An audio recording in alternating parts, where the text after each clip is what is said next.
ಓಂ ಗುರುರ್ಬ್ರಹ್ಮ ಗುರುರ್ವಿಷ್ಣು ಗುರುದೇವೋ ಮಹೇಶ್ವರಃ ಗುರು ಸಾಕ್ಷಾತ್ ಪರಬ್ರಹ್ಮ ತಸ್ಮೈ ಶ್ರೀ ಗುರವೇ ನಮಃ. ಓಂ ಶಾಂತಿ ಶಾಂತಿ ಶಾಂತಿ. ಜೈ. ನಾವು ಗುರುಗಳ ಒಂದು ಆಶೀರ್ವಾದದಿಂದ ಭಗವದ್ಗೀತೆ ಉಪನ್ಯಾಸಗಳು ಶ್ರೀ ಶ್ರೀ ಸಚ್ಚಿದಾನಂದೇಂದ್ರ ಸರಸ್ವತಿ ಸ್ವಾಮಿಗಳು ಬರೆದಿರೋ ಉಪನ್ಯಾಸಗಳು 2 ಭಾಗ ಇದೆ. ನಾವು ಮಾಡ್ತಾ ಇರೋದು 6ನೇ ಅಧ್ಯಾಯ. ಇದು ಮೊದಲನೇ ಭಾಗ, ಮೊದಲನೇ ಪಾರ್ಟ್ ಪುಸ್ತಕದಲ್ಲೇ ಬರುತ್ತೆ. ನಾವು ನೋಡ್ತಾ ಇದ್ದೀವಿ. ಈಗ ನಾವು ಧ್ಯಾನ ಯೋಗವನ್ನು ಕುರಿತು ಮಾಡ್ತಾ ಇದ್ದೀವಿ. ಇಲ್ಲಿ ತುಂಬ ಜನ ಧ್ಯಾನ ಅಂತಂದಿದ ತಕ್ಷಣ ತಪ್ಪರ್ಥ ಮಾಡ್ಕೊತಾರೆ. ಅದರಲ್ಲಿ 2 ಥರ ಧ್ಯಾನ ಇದೆ. ಒಂದು ಕರ್ತೃತಂತ್ರವಾದ ಸಾಧನೆ, ಇನ್ನೊಂದು ವಸ್ತುತಂತ್ರವಾದ ಸಾಧನೆ. ಎಷ್ಟೋ ಜನಕ್ಕೆ ಕರ್ತೃತಂತ್ರ ವಸ್ತುತಂತ್ರ ಅಂದರೆ ಏನೋ ಗೊತ್ತಿರೋದಿಲ್ಲ.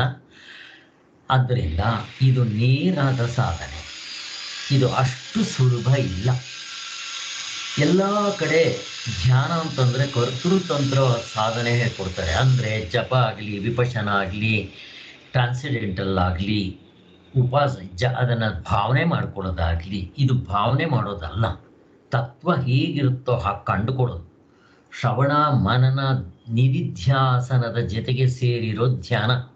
ಆದ್ದರಿಂದ ಇದು ನಾವು ಚೆನ್ನಾಗಿ ಅರ್ಥ ಮಾಡ್ಕೋಣ. ಇದು ಮಾಡ್ಕೋಬೇಕಾದ್ರೆ ಇದಕ್ಕೆ ಸಿದ್ಧತೆ ಬೇಕು. ಯಾಕೆ ಅಂತಂದರೆ ಇದು PhD ಧ್ಯಾನ. PhD ಆಗಬೇಕಾದ್ರೆ ನಾನು school, middle school, high school, college, master degree ಮುಗಿಸ್ಕೊಂಡು PhD ಬರಬೇಕು. ಇದು PhDಗೆ ಸಂಬಂಧಪಟ್ಟಿರೋದು ಫೈನಲ್.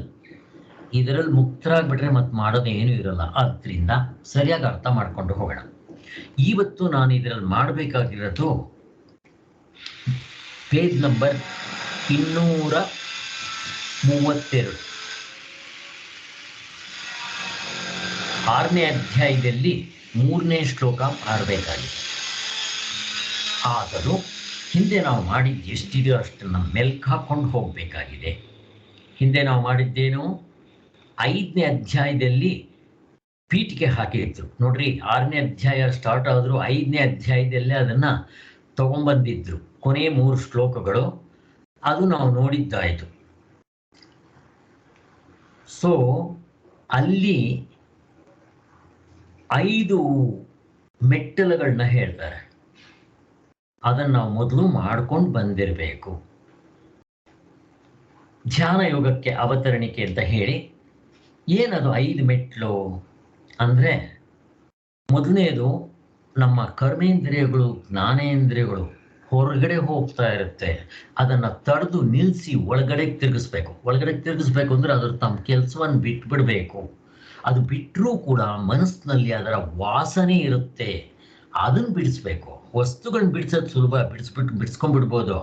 ಒಬ್ಬ ಮನುಷ್ಯನ ಜೈಲಿನಲ್ಲಿ ಹಾಕಿಬಿಟ್ರೆ ಅವನಿಗೂ ವಸ್ತುಗಳಿಗೆ ಕಾಂಟ್ಯಾಕ್ಟ್ ಇರೋಲ್ಲ, ಆದರೆ ಅವನ ಮನಸ್ಸು ಮಾತ್ರ ಹೋಗ್ತಾ ಇರುತ್ತೆ. ಇದು ಮುಖ್ಯ. ಆದ್ದರಿಂದ ಇದಕ್ಕೆ ಇದು ಮೊದಲನೇ ಸ್ಟೆಪ್ಪು. ಅವುಗಳನ್ನ ಆ ವಾಸನೆಯಿಂದ ಕೂಡ ಬಿಡಿಸ್ಬೇಕಾಗಿದೆ. ಅದಕ್ಕೆ ಏನು ಮಾಡಬೇಕು? ಕರ್ಮಯೋಗ ಮಾಡಬೇಕು. 2ನೇ ಸ್ಟೆಪ್ಪು, ನಮ್ಮ ದೃಷ್ಟಿಯನ್ನು ಅತ್ತಿತ್ತ ಹರಿಯದಂತೆ ಮಾಡ್ಕೋಬೇಕಾಗತ್ತೆ. ಅಂದರೆ ಒಂದೇ ಡೈರೆಕ್ಷನ್ನಲ್ಲಿರಬೇಕು. ಯಾಕೆ ಇದನ್ನು ಹೇಳ್ತಾರೆ? ಇಲ್ಲಿ ಏಕಾಗ್ರತೆ ಬರಬೇಕು. ಮತ್ತು ಇದನ್ನು ಡೈಮಂಡ್ ವ್ಯಾಪಾರಿಗೆ ಹೋಲಿಸ್ತಾರೆ. ಈ ಧ್ಯಾನ ಯೋಗ ಅನ್ನೋದು ಇದೆಯಲ್ಲ, ಅದು ಡೈಮಂಡ್ ವ್ಯಾಪಾರಿಗೆ. ಯಾಕೆ ಅಂತಂದರೆ ಡೈಮಂಡ್ ವ್ಯಾಪಾರಿಗೆ ಅವನು ಡೈಮಂಡ್ ಯಾರಾದರೂ ತಂದುಕೊಟ್ರೆ, ಯಾಕೆಂದರೆ ಅದು ಕೋಟಿಗಟ್ಟಲೆ ಬೆಲೆ ಬಾಳೋದು.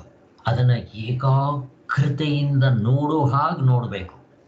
ಈ ಡೈಮಂಡ್ಗಿಂತ ಬೆಲೆ ಬಾಳೋದು ನಮ್ಮ ನಿಜವಾದ ಸ್ವರೂಪ. ಅದನ್ನು ಗಮನಿಸಬೇಕಾದ್ರೆ ಎಷ್ಟು ಶಾರ್ಪ್ ಆಗಿರಬೇಕು ನಮ್ಮ ಜ್ಞಾಪಶಕ್ತಿ ಬೇಕಾಗಿಲ್ಲ. ಇಲ್ಲಿ ಕಾನ್ಸಂಟ್ರೇಷನ್ ಅಂತೀವಿ. ಅದಕ್ಕೋಸ್ಕರನೇ ಜಪವನ್ನು ಹೇಳೋದು, ಪರಂಪರಾ ಸಾಧನವಾದ ಕರ್ಮಯೋಗವನ್ನು ಹೇಳೋದು. ಮತ್ತು ಸ್ವಲ್ಪ ಪ್ರಾಣಾಯಾಮಗಳನ್ನ ಮಾಡಿದ್ರೆ ಮನಸ್ಸು ಹತೋಟಿಗೆ ಬರುತ್ತೆ. ಆದ್ದರಿಂದ ಇವುಗಳನ್ನೆಲ್ಲ ಹಿಡಿತ ಮಾಡ್ಕೊಳ್ಳೋದಕ್ಕೆ ಪ್ರಾಣಾಯಾಮ, ಆಮೇಲೆ ನಮ್ಮ ಒಳಗಡೆ ಇರೋ ಕಾಮಕ್ರೋಧಗಳನ್ನ ಕಳಿಯೋದಕ್ಕೋಸ್ಕರ ಈ ಅಮಾನಿತ್ವ ಮತ್ತು ಅದಂಬಿತ್ವ ಇಂಥ ಸಾಧನೆಗಳನ್ನೆಲ್ಲ ಹೇಳಿತ್ತು, ಯಮ ನಿಯಮಗಳನ್ನ ಇವುಗಳನ್ನೆಲ್ಲ. ಇಷ್ಟಂತೂ ಆಗಿತ್ತು. ನೆಕ್ಸ್ಟ್ ಚಾಪ್ಟರ್ನಲ್ಲಿ 6ನೇ ಅಧ್ಯಾಯದ 1ನೇ ಶ್ಲೋಕದಿಂದ ಧ್ಯಾನ ಯೋಗಕ್ಕೆ ಸಿದ್ಧತೆ ಅಂತ ಹೇಳಿದರು. ಸೊ ಇಲ್ಲಿ ನಮ್ಮ ಉಪನಿಷತ್ತಾಗಲಿ ಭಗವದ್ಗೀತೆ ಆಗಲಿ ಕೆಳಗಿನ ಮಟ್ಟದ ಸಾಧನೆಯನ್ನು ಹೊಗಳ್ತಾರೆ. ಹೊಗಳಿದ ತಕ್ಷಣ ಅದೇ ಹೆಚ್ಚು ಅಂತ ಅರ್ಥ ಅಲ್ಲ. ಕೆಳಗಿನ ಮಟ್ಟದ ಸಾಧನೆ ನಾವು ಚೆನ್ನಾಗಿ ಮಾಡಿದ್ರೆ ಮೇಲಿನ ಮಟ್ಟಕ್ಕೆ ಹೋಗಕ್ಕೆ ಸಾಧ್ಯ ಆಗುತ್ತೆ ಅನ್ನೋ ದೃಷ್ಟಿಯಿಂದ ಅಷ್ಟೇ ಹೊರತು ಬೇರೆದೇನಿಲ್ಲ. ಆದ್ದರಿಂದ ಇಲ್ಲಿ ಕರ್ಮಯೋಗವನ್ನು ತುಂಬ ಹೊಗಳ್ತಾ ಇದ್ದಾರೆ. ಹೇಗೆ ಅಂತಂದರೆ, ಒಂದು ಸಾಲಿಗ್ರಾಮದಲ್ಲಿ ವಿಷ್ಣುವಿನಿದ್ದಂಗೆ ನಮ್ಮ ಮನೆ ಹತ್ರ ಇರೋ ಶಿವ ದೇವಾಲಯವೇ ಕಾಶಿ ಅಂತ ಅರ್ಥ ನಾವು ಭಾವನೆ ಮಾಡ್ಕೊಳ್ಳೋ ಹಾಗೆ ಅಂತ ಹೇಳ್ತಾ ಇದ್ದಾರೆ. ಆದ್ದರಿಂದ ಈ ಕರ್ಮಯೋಗ ಸಾಧನೆ ತುಂಬ ಮುಖ್ಯ ಅಂತ ಹೇಳ್ತಾ ಇದ್ದಾರೆ. ನಾವು ಮೊದಲೆತ್ಕೊಂತಾನೆ ಈ ಕರ್ಮಯೋಗವನ್ನು ಕಾಮ್ಯ ಕರ್ಮಗಳನ್ನ ಮಾಡೋದು ಬಿಟ್ಬಿಡ್ಬೇಕು. ಅಲ್ಲಿ ಕಾಮ್ಯ ಕರ್ಮ ಹೇಳಿರ್ತಾರೆ, ಎಲ್ಲಿ ಕರ್ಮಕಾಂಡದಲ್ಲಿ. ಅವುಗಳನ್ನೆಲ್ಲ ಬಿಟ್ಟು ನಾವು ಕರ್ಮಯೋಗದ ರೂಪದಲ್ಲಿ ಮಾಡ್ತಾ ಇರಬೇಕು. ಫಲಾಪೇಕ್ಷೆ 4 ಸೇರಿಸಿ, ಫಲಾಪೇಕ್ಷೆ ಬಿಟ್ಟು 4 ಸೇರಿಸಿ ಮಾಡೋದನ್ನು ಹೇಳ್ತಾ ಇರ್ತಾರೆ. ಇನ್ನು ಈ ಕರ್ಮಯೋಗವನ್ನು ಆಶ್ರಯಿಸಿದವನು ಅವನ್ನ ಭಕ್ತ, ಸನ್ಯಾಸಿ, ಯೋಗಿ ಮತ್ತು ಜ್ಞಾನಿ ಹೀಗೆಲ್ಲ ಹೊಗಳ್ತಾರೆ. ನಿರಗ್ನಿ, ನಿಷ್ಕ್ರಿಯನು ಅಂತ ಹಿಂಗೆಲ್ಲ ಹೊಗಳ್ತಾರೆ. ನೀವು ಸನ್ಯಾಸಿನ ಹೊಗಳಿರಿ ಸ್ವಾಮಿ, ಕರ್ಮಯೋಗ ಮಾಡೋವನ್ನೇ ಹೊಗಳ್ತಿರಲ್ಲ ಯಾಕೆ ಅಂತ ಪ್ರಶ್ನೆ ಎತ್ತಿದಾಗ ಇದು ಕರ್ಮಯೋಗವನ್ನು ಹೊಗಳೋ ರೀತಿ. ಸನ್ಯಾಸಿ ಅಂತ ಯಾಕಂದ್ರಿ? ಸನ್ಯಾಸ ಅಂದರೆ ತ್ಯಾಗ ಅಂತಿರುತ್ತೆ. ಅದರಲ್ಲಿ ಅವನು ನಾನೂನು ಅಹಂಕಾರವನ್ನು ಬಿಟ್ಟಬೇಕು, ಫಲವನ್ನು ಬಿಟ್ಟಿರೋದ್ರಿಂದ ಅವನ ಸನ್ಯಾಸಿ. ಮತ್ತು ಅವನ ಯೋಗಿ ಅಂತ ಕರೀತಾರಲ್ಲ ಅಂತಂದರೆ, ಯೋಗಿಗೆ ಮನಸ್ಸು ಸಮಾಧಾನ ಚಿತ್ತವಾಗಿರುತ್ತೆ, ಬ್ಯಾಲೆನ್ಸ್ಡ್ ಮೈಂಡ್ ಅಂತಾರೆ. ಈ ಕರ್ಮಯೋಗ ಮಾಡೋದ್ರಿಂದ ತನ್ನ ಮನಸ್ಸು ಬ್ಯಾಲೆನ್ಸ್ವಾಗಿರುತ್ತೆ, ಏರುಪೇರಾಗೋದಿಲ್ಲ. ಯಾರು ಬೈದೇ ಇರಲಿ, ಹೊಡಿದೇ ಇರಲಿ, ಹೊಟ್ಟೆಗೆ ಆಹಾರ ಸಿಗಲಿ ಬಿಡಲಿ, ಹಾಗಾಗುತ್ತದೆ. ಅದು ಹಂಗೆ ಆಗ್ಬೇಕದು. ಸಮಚಿತ್ತತ್ವ ಅಂತಾರೆ, ಸಮತ್ವಂ ಯೋಗ ಉಚ್ಯತೆ ಅಂತ. ಅದರಿಂದ ಅವನು ಯೋಗ ಅಂತ ಕರೆದ್ರು. ಅದಾದಮೇಲೆ ಅವನ್ನ ಜ್ಞಾನಿ ಅಂತ ಕರೆದ್ರು. ಯಾಕೆ ಅಂದರೆ ಮುಂದಕ್ಕಿದು ಜ್ಞಾನ ಯೋಗದಿಂದ ಮೋಕ್ಷಕ್ಕೆ ಕರ್ಕೊಂಡು ಹೋಗುತ್ತೆ ಅಲ್ವಾ. ಶ್ರವಣ ಮನನ ಧ್ಯಾನ ಮಾಡೋದಕ್ಕೆ ಯೋಗ್ಯತೆ ತಂದುಕೊಡುತ್ತೆ. ಅದರಿಂದ ಅದನ್ನು ಮೊದಲೇ ಜ್ಞಾನಿ ಅಂತ ಕರೆದಿದ್ದಾರೆ. ಹೇಗೆ ಒಬ್ಬ ಮೆಡಿಕಲ್ ಸ್ಟೂಡೆಂಟ್ ಇದ್ದರೆ ಅವನ್ನ ಡಾಕ್ಟರ್ ಬಂದರು ಅಂತ ಕರೀತಾರೋ ಹಾಗೆ ಇವನ್ನ ಜ್ಞಾನಿ ಅಂತ ಕರೀತಾ ಇದ್ದಾರೆ. ಭಕ್ತ ಅಂತ ಕರೀತಾರೆ. ಯಾಕೆ? ಇವನು ನಿಷ್ಕಾಮ ಕರ್ಮದಿಂದ, ಅಂದರೆ ಇದು ಭಗವತ್ ಸಮರ್ಪಣೆ, ಈಶ್ವರಾರ್ಪಣ ಬುದ್ಧಿಯಿಂದ ಮಾಡೋದರಿಂದ ಇದನ್ನು ಅವರು ಭಕ್ತ ಅಂತ ಕರೀತಾರೆ. ಇಷ್ಟೆಲ್ಲ ಆದಮೇಲೆ ಅವನ್ನ ಕರ್ಮ ಸನ್ಯಾಸ ಅಂತ ಕೂಡಲೂ ಕರೀತಾರೆ. ನಿಜವಾಗ್ಲೂ ಆತ್ಮನು ಸರ್ವ ಕರ್ಮ ಸನ್ಯಾಸ, ಅವನಲ್ಲಿ ಯಾವ ಕರ್ಮಗಳು ಇಲ್ಲ, ನಿಷ್ಕ್ರಿಯ. ಆದರೆ ಮುಕ್ತನಾದವನು ಹಾಗೇ ಇರ್ತಾನೆ. ಆದರೆ ನಾವು ಮುಕ್ತನಾಗಿಲ್ಲ. ಸಾಧನೆ ಹಂತದಲ್ಲಿ ಕರ್ಮಯೋಗವನ್ನು ಮಾಡಿದ್ರೆ ನಮಗೆ ಕರ್ಮಗಳು ಬಿದ್ದೋಗ್ಬೇಕು. ಅಂದರೆ ಹೊರಗಡೆ ಲೌಕಿಕ ವೈದಿಕ ಕರ್ಮಗಳು ಬಿದ್ದೋಗ್ಬಿಟ್ಟು ಪಾರಮಾರ್ಥಿಕ ಕರ್ಮಗಳು ಮಾತ್ರ ಉಳ್ಕೊಂಡಿರಬೇಕು. ಅದಕ್ಕೋಸ್ಕರ ಇವನ್ನ ಕರ್ಮ ಸನ್ಯಾಸ ಅಂತ ಕೂಡ ಕರೀತಾರೆ. ಮತ್ತು ಇವನು ನಿರಗ್ನಿ ಅಂತ ಕರೀತಾರೆ, ನಿಷ್ಕ್ರಿಯ ಅಂತ ಕರೀತಾರೆ. ಇವನು ಮುಕ್ತನಾಗಿಲ್ಲ, ಇವನು ಪೂರ್ತಿ ಸರ್ವಕರ್ಮ ಸನ್ಯಾಸಿ ಅಂತ ಕರೆಯೋಕ್ಕೆ ಬರಲ್ಲ. ಆದರೆ ಈ ಲೌಕಿಕ ವೈದಿಕ ಕರ್ಮಗಳನ್ನ ಬಿಟ್ಬಿಟ್ಟಿರ್ತಾನೆ. ಏಕಾಂತವಾಸ, ಮೌನ ಮತ್ತು 3 ಹೊತ್ತು ಇದೇ ಶ್ರವಣ ಮನನ ಧ್ಯಾನದಲ್ಲಿರೋದು ಅಭ್ಯಾಸ ಮಾಡ್ತಾ ಇರ್ತಾನೆ. ಆದ್ದರಿಂದ ಇವನಿಗೆ ಆ ಅರ್ಥನೂ ಹೇಳ್ತಾರೆ ಅಂತ ಹೇಳೋದು. ಇಷ್ಟಂತೂ ನಾವು ನೋಡಿದ್ವಿ. ಈಗ ನಾವು ಮುಂದಕ್ಕೆ ಹೋಗೋಣ. ಅವನ ಚಿತ್ತ ಹೇಗಿರುತ್ತೆ? ಅಲ್ಲಾಡದೆ ಇರಂಗಿರುತ್ತೆ ಅಂತ ಹೇಳ್ತಾರೆ.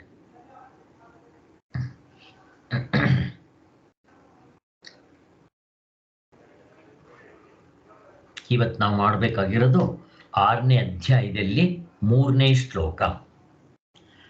ಆರುರುಕ್ಷೋರ್ಮುನಿ ಯೋಗಂ ಕರ್ಮ ಕಾರಣ ಮುಚ್ಯತೆ ಯೋಗಾರೂಢಸ್ಯ ತಸ್ವೈವ ಶಮಃ ಕಾರಣಮುಚ್ಯತೆ.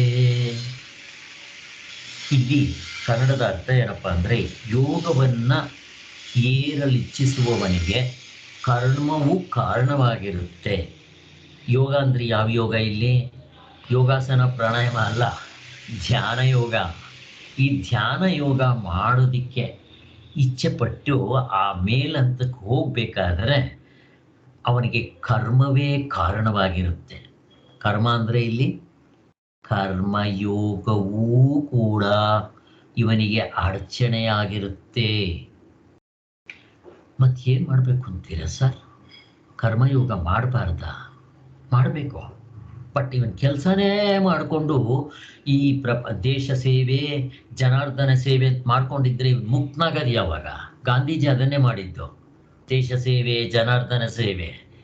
ಅವರು ಕೊನೆ ಹಂತಗಳು ಸಾಧನೆ ಮಾಡೋಕ್ಕಾಗಲಿಲ್ಲ, ಅದಕ್ಕೆ ಅವರು ಮುಕ್ತರಾಗಿಲ್ಲ ಅಂತ ಹೇಳೋದು. ಗಾಂಧೀಜಿ ಜೀವನ ಚರಿತ್ರೆಯಲ್ಲಿ ಅವ್ರನ್ನ ನೀವು ಸನ್ಯಾಸಿ ಅಂತ ಕರೀರಿ, ಭಕ್ತ ಅಂತ ಕರೀರಿ, ಯೋಗಿ ಅಂತ ಕರೀರಿ, ಎಲ್ಲವೂ ಹೊಂದುತ್ತೆ. ಕರ್ಮಯೋಗಿ ಅಂತ ಕರೀರಿ, ಆದರೆ ಅವನ ಜ್ಞಾನಿ ಅಂತ ಕರೆಯೋಕ್ಕಾಗಲ್ಲ. ಅವರ ಜೀವನ ಚರಿತ್ರೆಯಲ್ಲಿ ಅವರು ಏಕಾಂತದಲ್ಲಿ ಭಜನೆ ಮಾಡ್ತಾ ಇದ್ರು, 3 ಹೊತ್ತು ಭಗವದ್ಗೀತೆ ಓದ್ತಾ ಇದ್ರು. ಮುಂದಿನ ಜನ್ಮದಲ್ಲಿ ಈ ಕೆಲಸಗಳು ಮಾಡೋಕ್ಕೆ ಹೋಗಲ್ಲ ಅವರು. ಮತ್ತೇನು ಮಾಡ್ತಾರೆ? ಈ ಮೋಕ್ಷ ಆಗೋದಕ್ಕೆ ರಾಮಕೃಷ್ಣ ಪರಮಹಂಸರು, ರಮಣ ಮಹರ್ಷಿಗಳು ಏನು ಮಾಡಿದ್ರು ಅದನ್ನು ಮಾಡೋಕ್ಕೆ ಹೋಗ್ತಾರೆ. ಅದಕ್ಕೋಸ್ಕರ ಆದ್ದರಿಂದ ಇಲ್ಲಿ ನಾವು ಧ್ಯಾನ ಮಾಡ್ತೀವಿ, ಶ್ರವಣ ಮನನ ಧ್ಯಾನ ಮಾಡೋಕ್ಕೆ ಹೋದರೆ ನಿಮಗೆ ಕರ್ಮಯೋಗ ಮೊದಲನೇ ಹಂತ ಹೇಳಿದ್ರೆ ಕರ್ಮಯೋಗ ಗ್ರೇಟ್. ನೀವು ಧ್ಯಾನ ಮಾಡೋ ಹಂತಕ್ಕೆ ಬಂದರೆ ಕರ್ಮಯೋಗ ನಿಮ್ಗೆ ಅಡಚಣೆ ಆಗುತ್ತೆ ಅಂತ ಹೇಳ್ತಾರೆ. ಮತ್ತೇನು ಮಾಡಬೇಕು ಇವಾಗ? ಅವನು ಈ ಜನಾರ್ದನ ಸೇವೆ, ದೇಶ ಸೇವೆ ಇದೆಲ್ಲ ಬಿಟ್ಬಿಡ್ಬೇಕು ಅವನು. ಮತ್ತೇನು ಮಾಡಬೇಕು? ಏಕಾಂತವಾಸ, ಮೌನ, ಆ ಸ್ಥಿತಿ ಬಂದವನಿಗೆ ಧ್ಯಾನ ಮಾಡೋಕ್ಕೆ ಅರ್ಹತೆ ಬರೋದು ಅಂತ ಹೇಳ್ತಾ ಇರೋದು. ಆಮೇಲೆ ಅವನಿಗೇನು ಮಾಡಬೇಕು ಮುಂದಕ್ಕೆ ಹೇಳ್ತಾರೆ. ಯೋಗವನ್ನು ಏರಿದ ಬಳಿಕ ಅವನಿಗೆ ಶಮವೂ ಕಾರಣವಾಗಿರುತ್ತೆ. ಶಮ ಅಂತಂದರೆ ಸಹಕಾರಿ ಸಾಧನೆಗಳು ನಮಗೆ ಗೊತ್ತಿದೆ. ಯಮನಿಯಮಗಳು, ಪಾತಂಜಲಿಗಳು ಹೇಳೋ ಹಾಗೆ ಅಮಾನಿತ್ವಾದಿ ಸಾಧನೆಗಳು 13ನೇ ಅಧ್ಯಾಯದಲ್ಲಿ, ದೈವಿ ಗುಣಗಳು 16ನೇ ಅಧ್ಯಾಯದಲ್ಲಿ, ಸತ್ವಗುಣಗಳ ಸಾಧನೆಗಳು 14ನೇ ಅಧ್ಯಾಯದಲ್ಲಿ. ಇವುಗಳನ್ನ ಜಾಸ್ತಿ ಮಾಡಬೇಕು, ಸಹಕಾರಿ ಸಾಧನೆ. ಈಗ ಅವನು ಮೊದಲನೇ ಸ್ಟೆಪ್ ಮುಗಿಸ್ಬಿಟ್ಟಿರ್ತಾನೆ, ಪರಂಪರಾ ಸಾಧನ, ಕರ್ಮಯೋಗ ಜಪ ಮುಗಿಸ್ಬಿಟ್ಟಿರ್ತಾನೆ. ಅವನಿಗೆ ಏಕಾಗ್ರತೆ ಬಂದಿರುತ್ತೆ. ಕರ್ಮಗಳನ್ನ ಮಾಡಿ ಮಾಡಿ ಮಾಡಿ ಈ ಲೌಕಿಕ ವೈದಿಕ ಕರ್ಮಗಳು ಬಿದ್ದು ಹೋಗಬೇಕು, ನನಗದ್ರ ಕಡೆ ಆಸಕ್ತಿ ಇರಬಾರ್ದು. ಆಗ ಅವನು ಧ್ಯಾನ ಮಾಡೋದಕ್ಕೆ ಯೋಗ್ಯತೆ ಬಂದಿರುತ್ತೆ ಅಂತ. ಆದ್ದರಿಂದ ಮತ್ತಿನ್ನೊಂದು, ಧ್ಯಾನ ಮಾಡಬೇಕಾದ್ರೆ ಓಡಾಡ್ತಾ ಮಾಡೋಕ್ಕೆ ಬರೋಲ್ಲ. ಕರ್ಮಯೋಗ ಬೇಕಾದರೆ ನೀವು ಓಡಾಡ್ತಾ ಮಾಡ್ಬೋದು, ಜಪವನ್ನು ಓಡಾಡ್ತಾ ಮಾಡ್ಬೋದು. ಕೊನೆ ಹಂತಗಳಲ್ಲಿ ನೀವು ಓಡಾಡ್ತಾ ಜಪ ಮಾಡೋಕ್ಕೆ ಬರೋಲ್ಲ, ಒಂದು ಕಡೆ ಕೂತ್ಕೊಂಡು ಏಕಾಗ್ರತೆಯಿಂದ ಮಾಡಬೇಕು. ಹಾಗೆ ಈಗ ನೀವು ಪುಸ್ತಕ ಓದೋದನ್ನು ಓಡಾಡ್ಕೊತ ಓದ್ರಿ ನೋಡೋಣ, ಆಗೋದಿಲ್ಲ, ಕೂತ್ಕೊಂಡು ಮಾಡಬೇಕು. ಹಾಗೆ ಆದ್ದರಿಂದ ಇಲ್ಲಿ ಕರ್ಮಯೋಗವು ಕೂಡ ಯಾರಿಗೆ ಯೋಗಾರೂಢನಾದವನಿಗೆ ಅಡಚಣೆ ಬರುತ್ತೆ ಅಂತ ಹೇಳ್ತಾ ಇದ್ದಾರೆ. ಇದು ಶ್ಲೋಕದ ಅರ್ಥ. ಸ್ವಾಮಿಗಳು ವಿವರಣೆ ಮಾಡ್ತಾರೆ, ನೋಡ್ತಾ ಹೋಗೋಣ. ಯೋಗದ ವಿಷಯವನ್ನು ಕೇಳಿ ತಿಳಿದುಕೊಂಡಿರುವವನಿಗೆ ಕರ್ಮದ ಮಹತ್ವವು ಇನ್ನಷ್ಟು ಎದ್ದು ಕಾಣುತ್ತೆ ಅಲ್ವಾ? ಆದ್ದರಿಂದ ಇಲ್ಲಿ ಕರ್ಮಯೋಗವು ಬರಿಯ ಕರ್ಮಕ್ಕಾಗಿ ಮಾಡುವ ಕರ್ಮವಲ್ಲ ಅನ್ನೋದನ್ನು ಒತ್ತಿ ಹೇಳಿರುತ್ತೆ. ಕರ್ಮಯೋಗವು ಧ್ಯಾನ ಯೋಗಕ್ಕೆ ಹೋಗುವೆನೆಂದು ಇಚ್ಛಿಸುವವನಿಗೆ ಉತ್ತಮ ಸಾಧನೆಯಾಗಿರುತ್ತೆ. ಇಲ್ಲಿ ಕರ್ಮ ಸುಮ್ಮನೆ ಕರ್ಮಕ್ಕೋಸ್ಕರ ಅಲ್ಲ ಹೇಳಿರೋದು, ಅದರಲ್ಲಿ ಒಂದು ಮಹತ್ವ ಇದೆ. ಕರ್ಮಯೋಗ ಮಾಡ್ತಾ ಇದ್ದರೆ ನಾವು ಅದರಲ್ಲಿ ಧ್ಯಾನ ಯೋಗಕ್ಕೆ ಹೋಗೋದಕ್ಕೆ ಇಚ್ಛೆಯನ್ನು ತಂದುಕೊಡುತ್ತೆ, ಜೊತೆಗೆ ನನಗೆ ಅರ್ಹತೆ ತಂದುಕೊಡುತ್ತೆ. ಏನದು ಅರ್ಹತೆ? ನನ್ನಲ್ಲಿರೋ ಕರ್ಮಗಳನ್ನ ಬಿಡಿಸ್ಬಿಡುತ್ತೆ. ಲೌಕಿಕ ವೈದಿಕ ಕರ್ಮಗಳಲ್ಲಿ ನನಗೆ ಆಸಕ್ತಿ ಇರಲ್ಲ, ಮಾಡ್ಕೊಂಡು ಹೋಗ್ಬೋದು, ಮೆಕ್ಯಾನಿಕಲ್ ಆಗಿ ಮಾಡ್ಕೊಂಡು ಹೋಗ್ತೀನಿ, ನನಗೆ ಅದರಲ್ಲಿ ಆಸಕ್ತಿ ಇರಲ್ಲ. ಯಾಕೆ ಅಂತಂದರೆ ಇವನಿಗೆ ಎಚ್ಚರದ ಪ್ರಪಂಚ ಕನಸಿನ ಹಾಕಿ ತೋರೋದಕ್ಕೆ ಶುರುವಾಗುತ್ತೆ. ಅರೆ ಎಷ್ಟು ಮಾಡಿದ್ರು ಇಷ್ಟೇ, ಇದು ಇದಕ್ಕೆ ಯಾಕೆ ನಾನು ಇಷ್ಟೆಲ್ಲ ಕಷ್ಟಪಡಬೇಕು ಅಂತ ಅವನ ಮನಸ್ಸಿಗೆ ಆ ಚೆನ್ನಾಗಿ ಬರಬೇಕಿದು. ಅದಕ್ಕೆ ಇಲ್ಲಿ ಶ್ರವಣ ಮನನ ಕೆಲಸ ಮಾಡುತ್ತೆ, ಅದ್ರ ಜೊತೆ ಕರ್ಮಯೋಗ. ಆಗ ಹೇಗೆ ಅಂತಂದರೆ, ಕರ್ಮಯೋಗ ಮಾಡಿ ನಮಗೆ ಏನಾಗಬೇಕು ಅಂದರೆ, ನೀವು ಕೂತ್ಕೊಂಡ್ರೆ ಸಾಕು, ನಿದ್ದೆಗೆ ಹೋಗ್ಬಾರ್ದು, ಆಮೇಲೆ ಸಮಾಧಿಗೆ ಹೋಗ್ಬಾರ್ದು. ಮತ್ತೇನಾಗಬೇಕು ಅಂದರೆ ಏಕಾಗ್ರತೆಯಿಂದ ಇವುಗಳನ್ನೆಲ್ಲ ಬಿಟ್ಕೊಂಡ್ಬಿಟ್ಟಿರ್ತೀವಿ. ಇನ್ನು ಕೊನೆಯಲ್ಲಿ ಸ್ವಲ್ಪ ಇರುತ್ತೆ, ಮನಸ್ಸು ಇಂಥವು ಬಿಡಬೇಕಾಗಿರುತ್ತೆ, ಅವುಗಳನ್ನ ಬಿಡಬೇಕು. ಅವು ಬಿಟ್ಟಿದ ತಕ್ಷಣ ನಾವು ಆತ್ಮನಾಗಿರ್ತೀವಿ. ಅದಕ್ಕೆ ಎಕ್ಸಾಂಪಲ್ ಕೊಡ್ತಾರೆ, ತುಂಬ ದುಡ್ದವನಿಗೆ ಮಲಗಿದ ತಕ್ಷಣ ನಿದ್ದೆ ಬರುತ್ತೆ ಸ್ವಾಮಿ. ಯಾಕೆ? ಆಯಾಸ ಆಗಿರುತ್ತೆ ಶರೀರದಲ್ಲಿ. ಹಾಗೆ ನೀವು ಕರ್ಮಯೋಗವನ್ನು ಮಾಡಿ ಮಾಡಿ ಮಾಡಿ ನಿಮ್ಮ ಚಿತ್ತ ಶುದ್ಧವಾದರೆ ತಾನೇ ಎಲ್ಲವನ್ನು ಬಿಡಿಸಿ ತತ್ವದಲ್ಲಿ ನಿಲ್ಲಿಸುತ್ತೆ ಅಂತ ಹೇಳ್ತಾರೆ. ನಿಮಗೆ ಮೊದಲು ನಾನು ಎಷ್ಟೊಂದು ಸಾರಿ ಎಕ್ಸಾಂಪಲ್ ಕೊಟ್ಟಿದ್ದೆ. ನಿದ್ದೆ ಬರಬೇಕಾದ್ರೆ ಏನು ಮಾಡ್ಬೇಕು ಹೇಳ್ರಿ? ಏನು ಮಾಡಬಾರ್ದು. ಏನಾದರೂ ಮಾಡೋಕ್ಕೆ ಹೋದ್ರೆ ನಿದ್ದೆ ಬರೋಲ್ಲ. ಆದರೆ ದೇಹ ಚೆನ್ನಾಗಿ ದಣಿವಾಗಿದ್ದರೆ ನಿದ್ದೆ ತಾನಾಗಿ ಬರುತ್ತೆ. ಇಲ್ಲಿ ದಣು ಮಾಡ್ಕೋಬಾರ್ದು ಅಂತ ನೆನ್ನೆ ಹೇಳಿದೆ ನಾನು. ಮತ್ತು ಇನ್ನೇನು ಮಾಡ್ಕೋಬೇಕು? ಕರ್ಮಯೋಗ ಮಾಡಬೇಕು. ಚೆನ್ನಾಗಿ ಕರ್ಮಯೋಗ ಮಾಡಿದರೆ ನಿಮಗೆ ಗೊತ್ತಾಗುತ್ತೆ, ಛೇ ಎಷ್ಟು ವರ್ಷಗಳು ಅಂತ ಈ ಕರ್ಮಯೋಗದ ಸೇವೆ ಮಾಡ್ತಾ ಕೂತ್ಕೋಬೇಕು, ಬಿಟ್ಬಿಡ್ಬೇಕದು ಅಂತ ಹೇಳೋದು. ಹಾಗೆ ಆದ್ದರಿಂದ ಯಾವನು ಕರ್ಮವನ್ನು ಅಭ್ಯಾಸ ಮಾಡಿರ್ತಾನೋ ಅವನಿಗೆ ಧ್ಯಾನ ಯೋಗ ದಕ್ಕುತ್ತೆ. ಎಷ್ಟು ಸ್ಟೆಪ್ಸ್ ಮೇಲ್ಮೇಲಕ್ಕೆ ಹೋಗ್ತಾ ಇದ್ದು ನೋಡ್ರಿ. ನಾವು ಹಿಂಗೆ ಅರ್ಥ ಮಾಡ್ಕೋಬೇಕು ಧ್ಯಾನ ಯೋಗ ಅಂದರೆ. ಇಷ್ಟು ಚೆನ್ನಾಗಿ ಯಾವ ಸ್ವಾಮಿಗಳಪ್ಪ ತಿಳಿಸ್ಕೊಡ್ತಾರೆ ಇದನ್ನು. ಧ್ಯಾನ ಯೋಗ ನಿಮ್ಗೆ ಯಾವ ಸ್ಕೂಲ್ನಲ್ಲೂ ಸಿಗೋದಿಲ್ಲ. ಯಾಕೆ ಹೇಳ್ತಾ ಇದ್ದೀನಿ ಇದನ್ನು ಅಂತಂದರೆ, ಧೈರ್ಯವಾಗಿ ನಮಗೆ ಇವರು ಡಿ ವಿ ಜಿ ಅವ್ರಿಗೆ ಗೊತ್ತು. ಡಿ ವಿ ಜಿ ಅವರು ಮಂಕುತಿಮ್ಮನ ಕಗ್ಗ ಬರೆದಿದ್ದಾರೆ.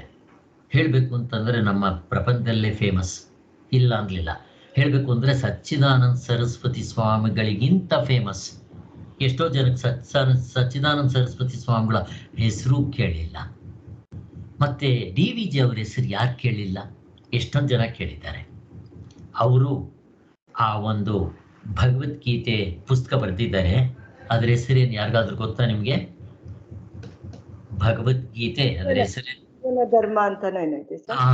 ಏನಂತ? ಜೀವನ ಧರ್ಮ ಅಂತಾನೆ. ಕರೆಕ್ಟ್, ಜೀವನ ಧರ್ಮ ಅಂತ ಪುಸ್ತಕ ಬರೆದಿದ್ದಾರೆ. ಭಗವದ್ಗೀತೆ 6ನೇ ಅಧ್ಯಾಯ ತೆಗೆದು ನೋಡ್ರಿ, ಏನು ಬರೆದಿದ್ದಾರೆ ಅನ್ನೋದು ನಿಮ್ಗೆ ಗೊತ್ತಾಗುತ್ತೆ. ಡಿ ವಿ ಜಿ ಅವರು ಹೇಳ್ತಾರೆ, ನಾನು ಈ ಸಾಧನೆ ಮಾಡಿಲ್ಲ, ಅದಕ್ಕೆ ನಾನು ಏನು ಹೇಳ್ತೀನೋ ಅದು ಥಿಯರಿ. ಪ್ರಾಕ್ಟಿಕಲ್ಗೆ ನೀವು ಯಾರಾದರೂ ಮಾಡಿರೋರನ್ನ ಹಿಡ್ಕೊಂಡು ನೀವು ಸಾಧನೆ ಮಾಡಿರಿ.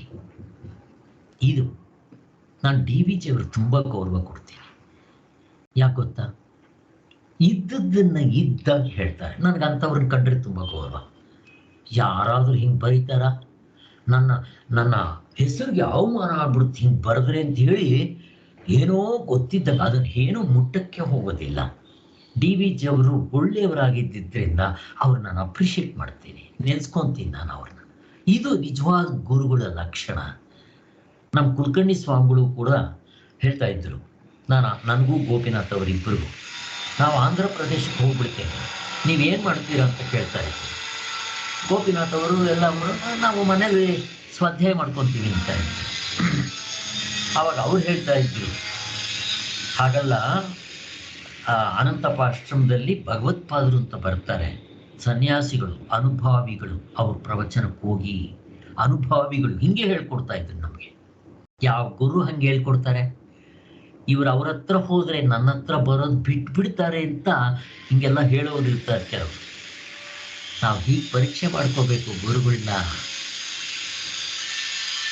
ನಿತ್ಯಾನಿತ್ಯ ವಸ್ತು ವಿವೇಕ ಮಾಡಕ್ಕೆ ಬಂದಿದ್ದವ್ರಿಗಿದು ಸಾಧ್ಯ ಆಗುತ್ತೆ. ಇವ್ರಿಗೆ ಗೊತ್ತಾಗೋದಿಲ್ಲ, ಏನೋ ಹೇಳ್ತಾರೆ ಅಂತ ಅನ್ಕೊತಾರೆ.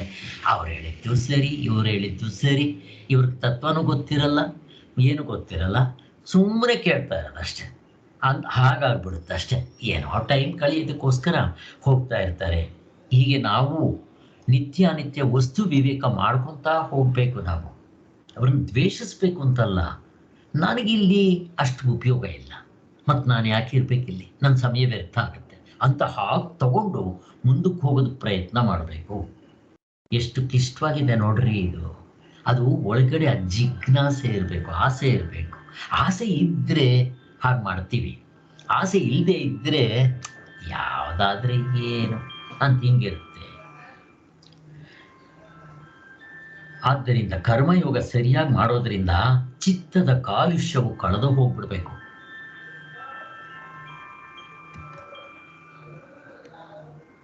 ಚಿತ್ತದ ಕಾಲುಷ್ಯ ಅಂದ್ರೆ ನಮ್ಮ ಚಿತ್ತಕ್ಕೆ ಒಂದು ಸರ್ವಕರ್ಮಗಳನ್ನ ಬಿಡೋದು ಒಂದು, ಎರಡನೇದು ನಮ್ಮ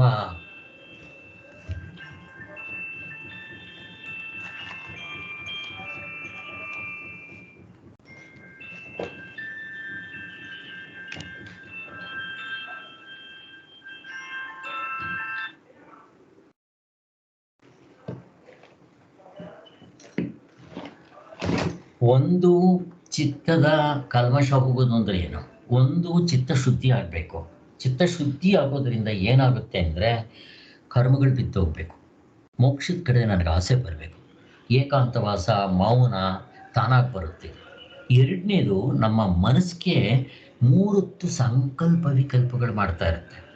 ಹಿಂದಿಂದೋ ಈಗಿಂದೋ ಮುಂದಿಂದೋ ಯೋಚನೆ ಮಾಡದೇ ಅದರ ಕೆಲಸ ಆಗಿರುತ್ತೆ, ಅದು ಬಿಟ್ಟು ಹೋಗ್ಬೇಕು.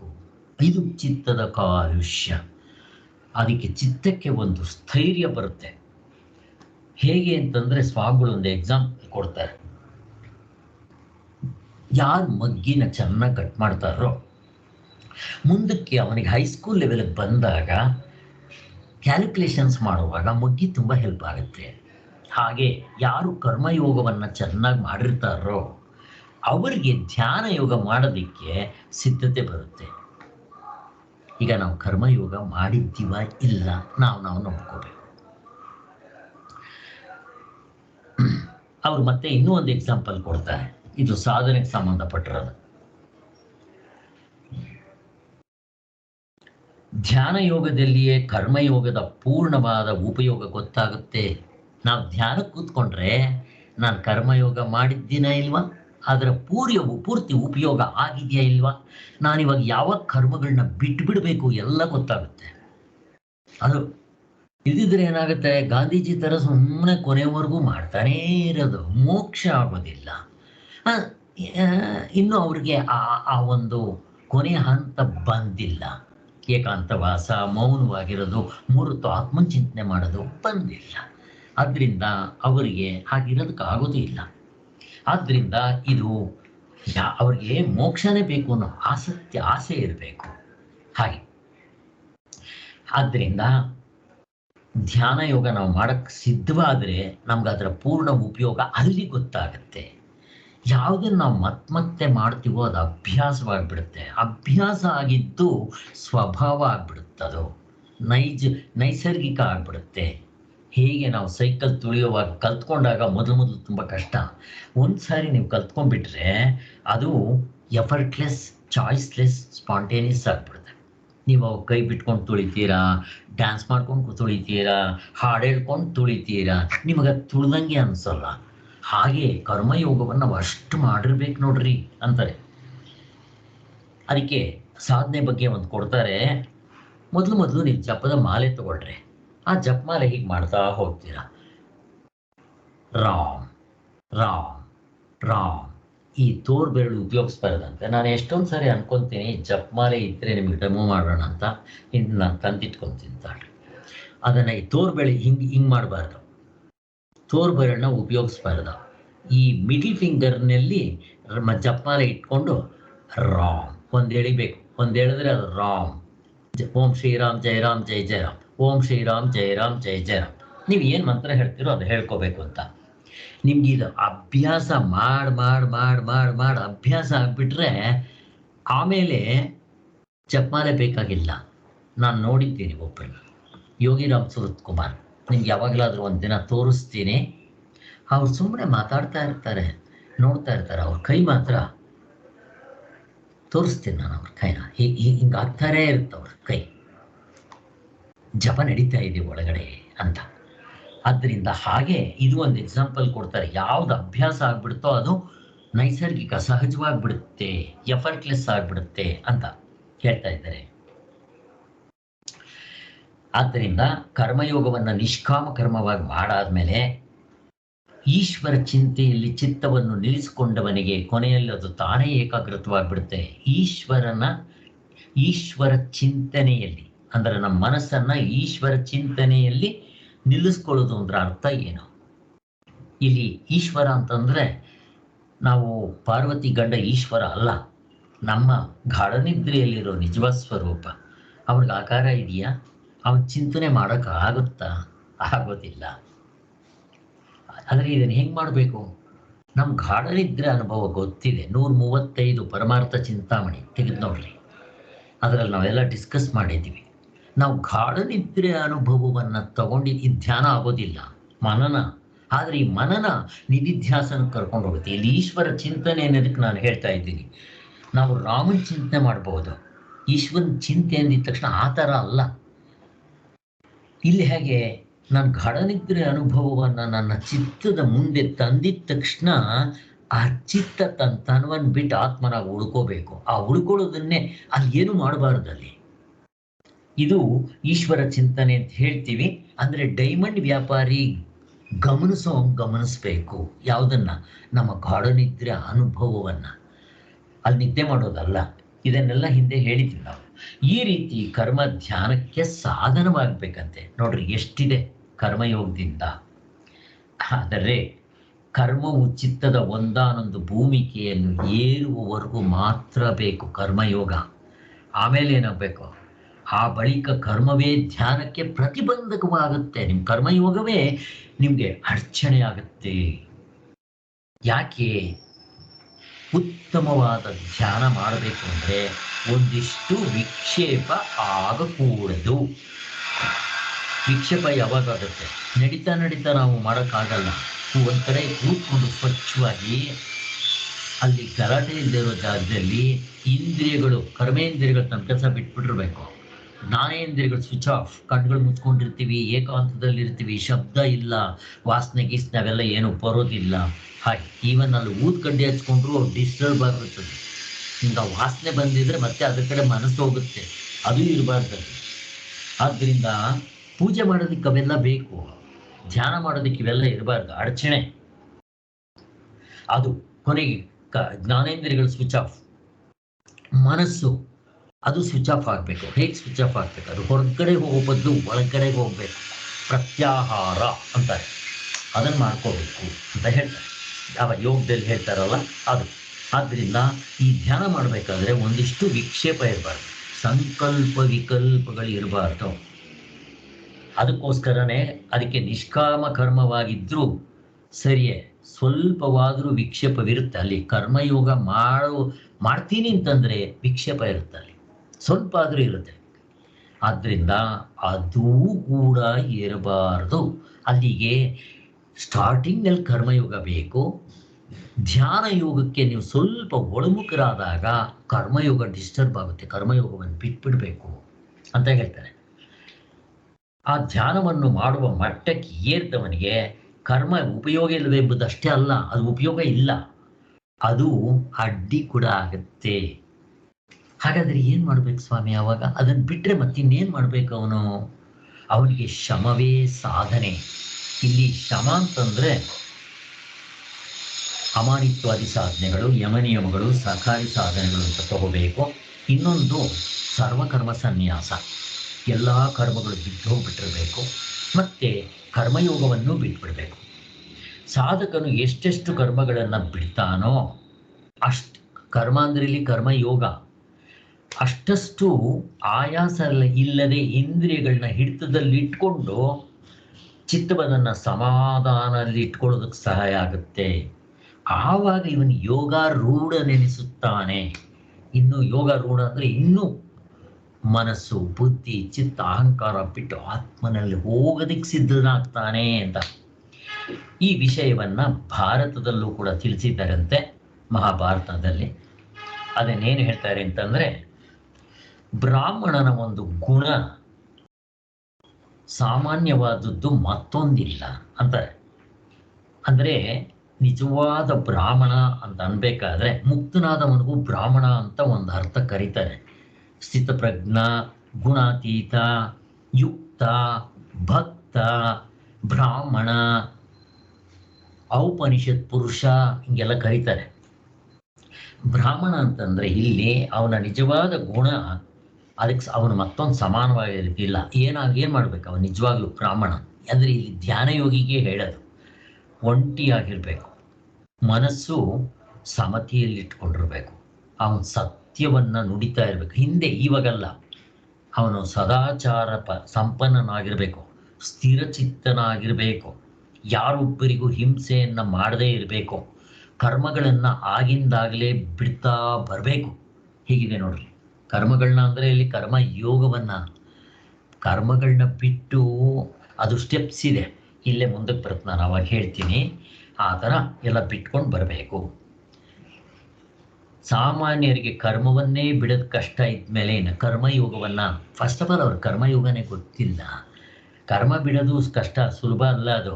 ಯಾಕೆಂದರೆ ನಾವು ಏನೇ ಮಾಡಲಿ ಕಾಯ ವಾಚ ಮನಸ ಏನಾದರೂ ಒಂದು ಕೆಲಸ ಮಾಡ್ತಾನೇ ಇರುತ್ತೆ. ಇವು ಮೂರು ಸುಮ್ಮನಾದರೆ ನಾವು ಆತ್ಮನಾಗಿ ನಿಂತ್ಕೊತೀವಿ, ಅದು ಇಂಪಾರ್ಟೆಂಟ್. ಇವಾಗ ಆದ್ದರಿಂದ ಧ್ಯಾನ ಯೋಗವನ್ನು ಅನುಷ್ಠಾನ ಮಾಡುವ ಅರ್ಹತೆಯನ್ನು ಪಡೆದುಕೊಂಡವರು ಮಾತ್ರ ಈ ಶಮ ಅನುಸರಿಸುವುದಕ್ಕೆ ಅರ್ಹರಾಗ್ತಾರೆ. ಅಂದರೆ ಸಹಕಾರಿ ಸಾಧನೆಗಳು, ಇಲ್ಲಿ ಶಮ ಅಂದಿದ ತಕ್ಷಣ 3 ತಗೋಬೇಕು. ಕರ್ಮಯೋಗ ಬಿಟ್ಬಿಡ್ಬೇಕು, ಕರ್ಮಗಳು ಬಿದ್ದೋಗ್ಬೇಕು, ಸರ್ವಕರ್ಮ ಸನ್ಯಾಸ ಆಗಬೇಕು, ಮತ್ತು ಸಹಕಾರಿ ಸಾಧನೆಗಳನ್ನ ಸೇರಿಸ್ಕೋಬೇಕು, ಮತ್ತು ಆ ಮನಸ್ಸು ಏಕಾಗ್ರತೆಯಿಂದ ಇದ್ದು ಮುಂದಕ್ಕೆ ಹೋಗೋದು ಬರಬೇಕು.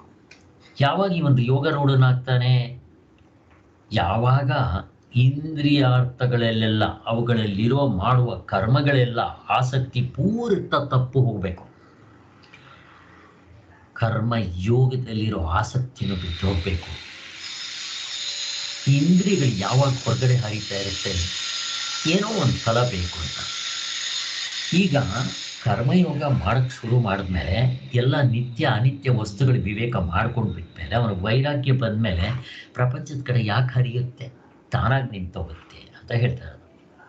ಎಲ್ಲ ಸಂಕಲ್ಪಗಳನ್ನ ಸಂಪೂರ್ಣವಾಗಿ ಸನ್ಯಾಸ ಮಾಡ್ಕೋಬೇಕು. ಸಂಕಲ್ಪ ಮಾತ್ರ ಅಲ್ಲ, ವಿಕಲ್ಪಗಳೂ ಕೂಡ. ನಮ್ಮ ಮನಸ್ಸು ಸಂಕಲ್ಪ ವಿಕಲ್ಪಗಳು ಮಾಡ್ತಾ ಇರುತ್ತೆ.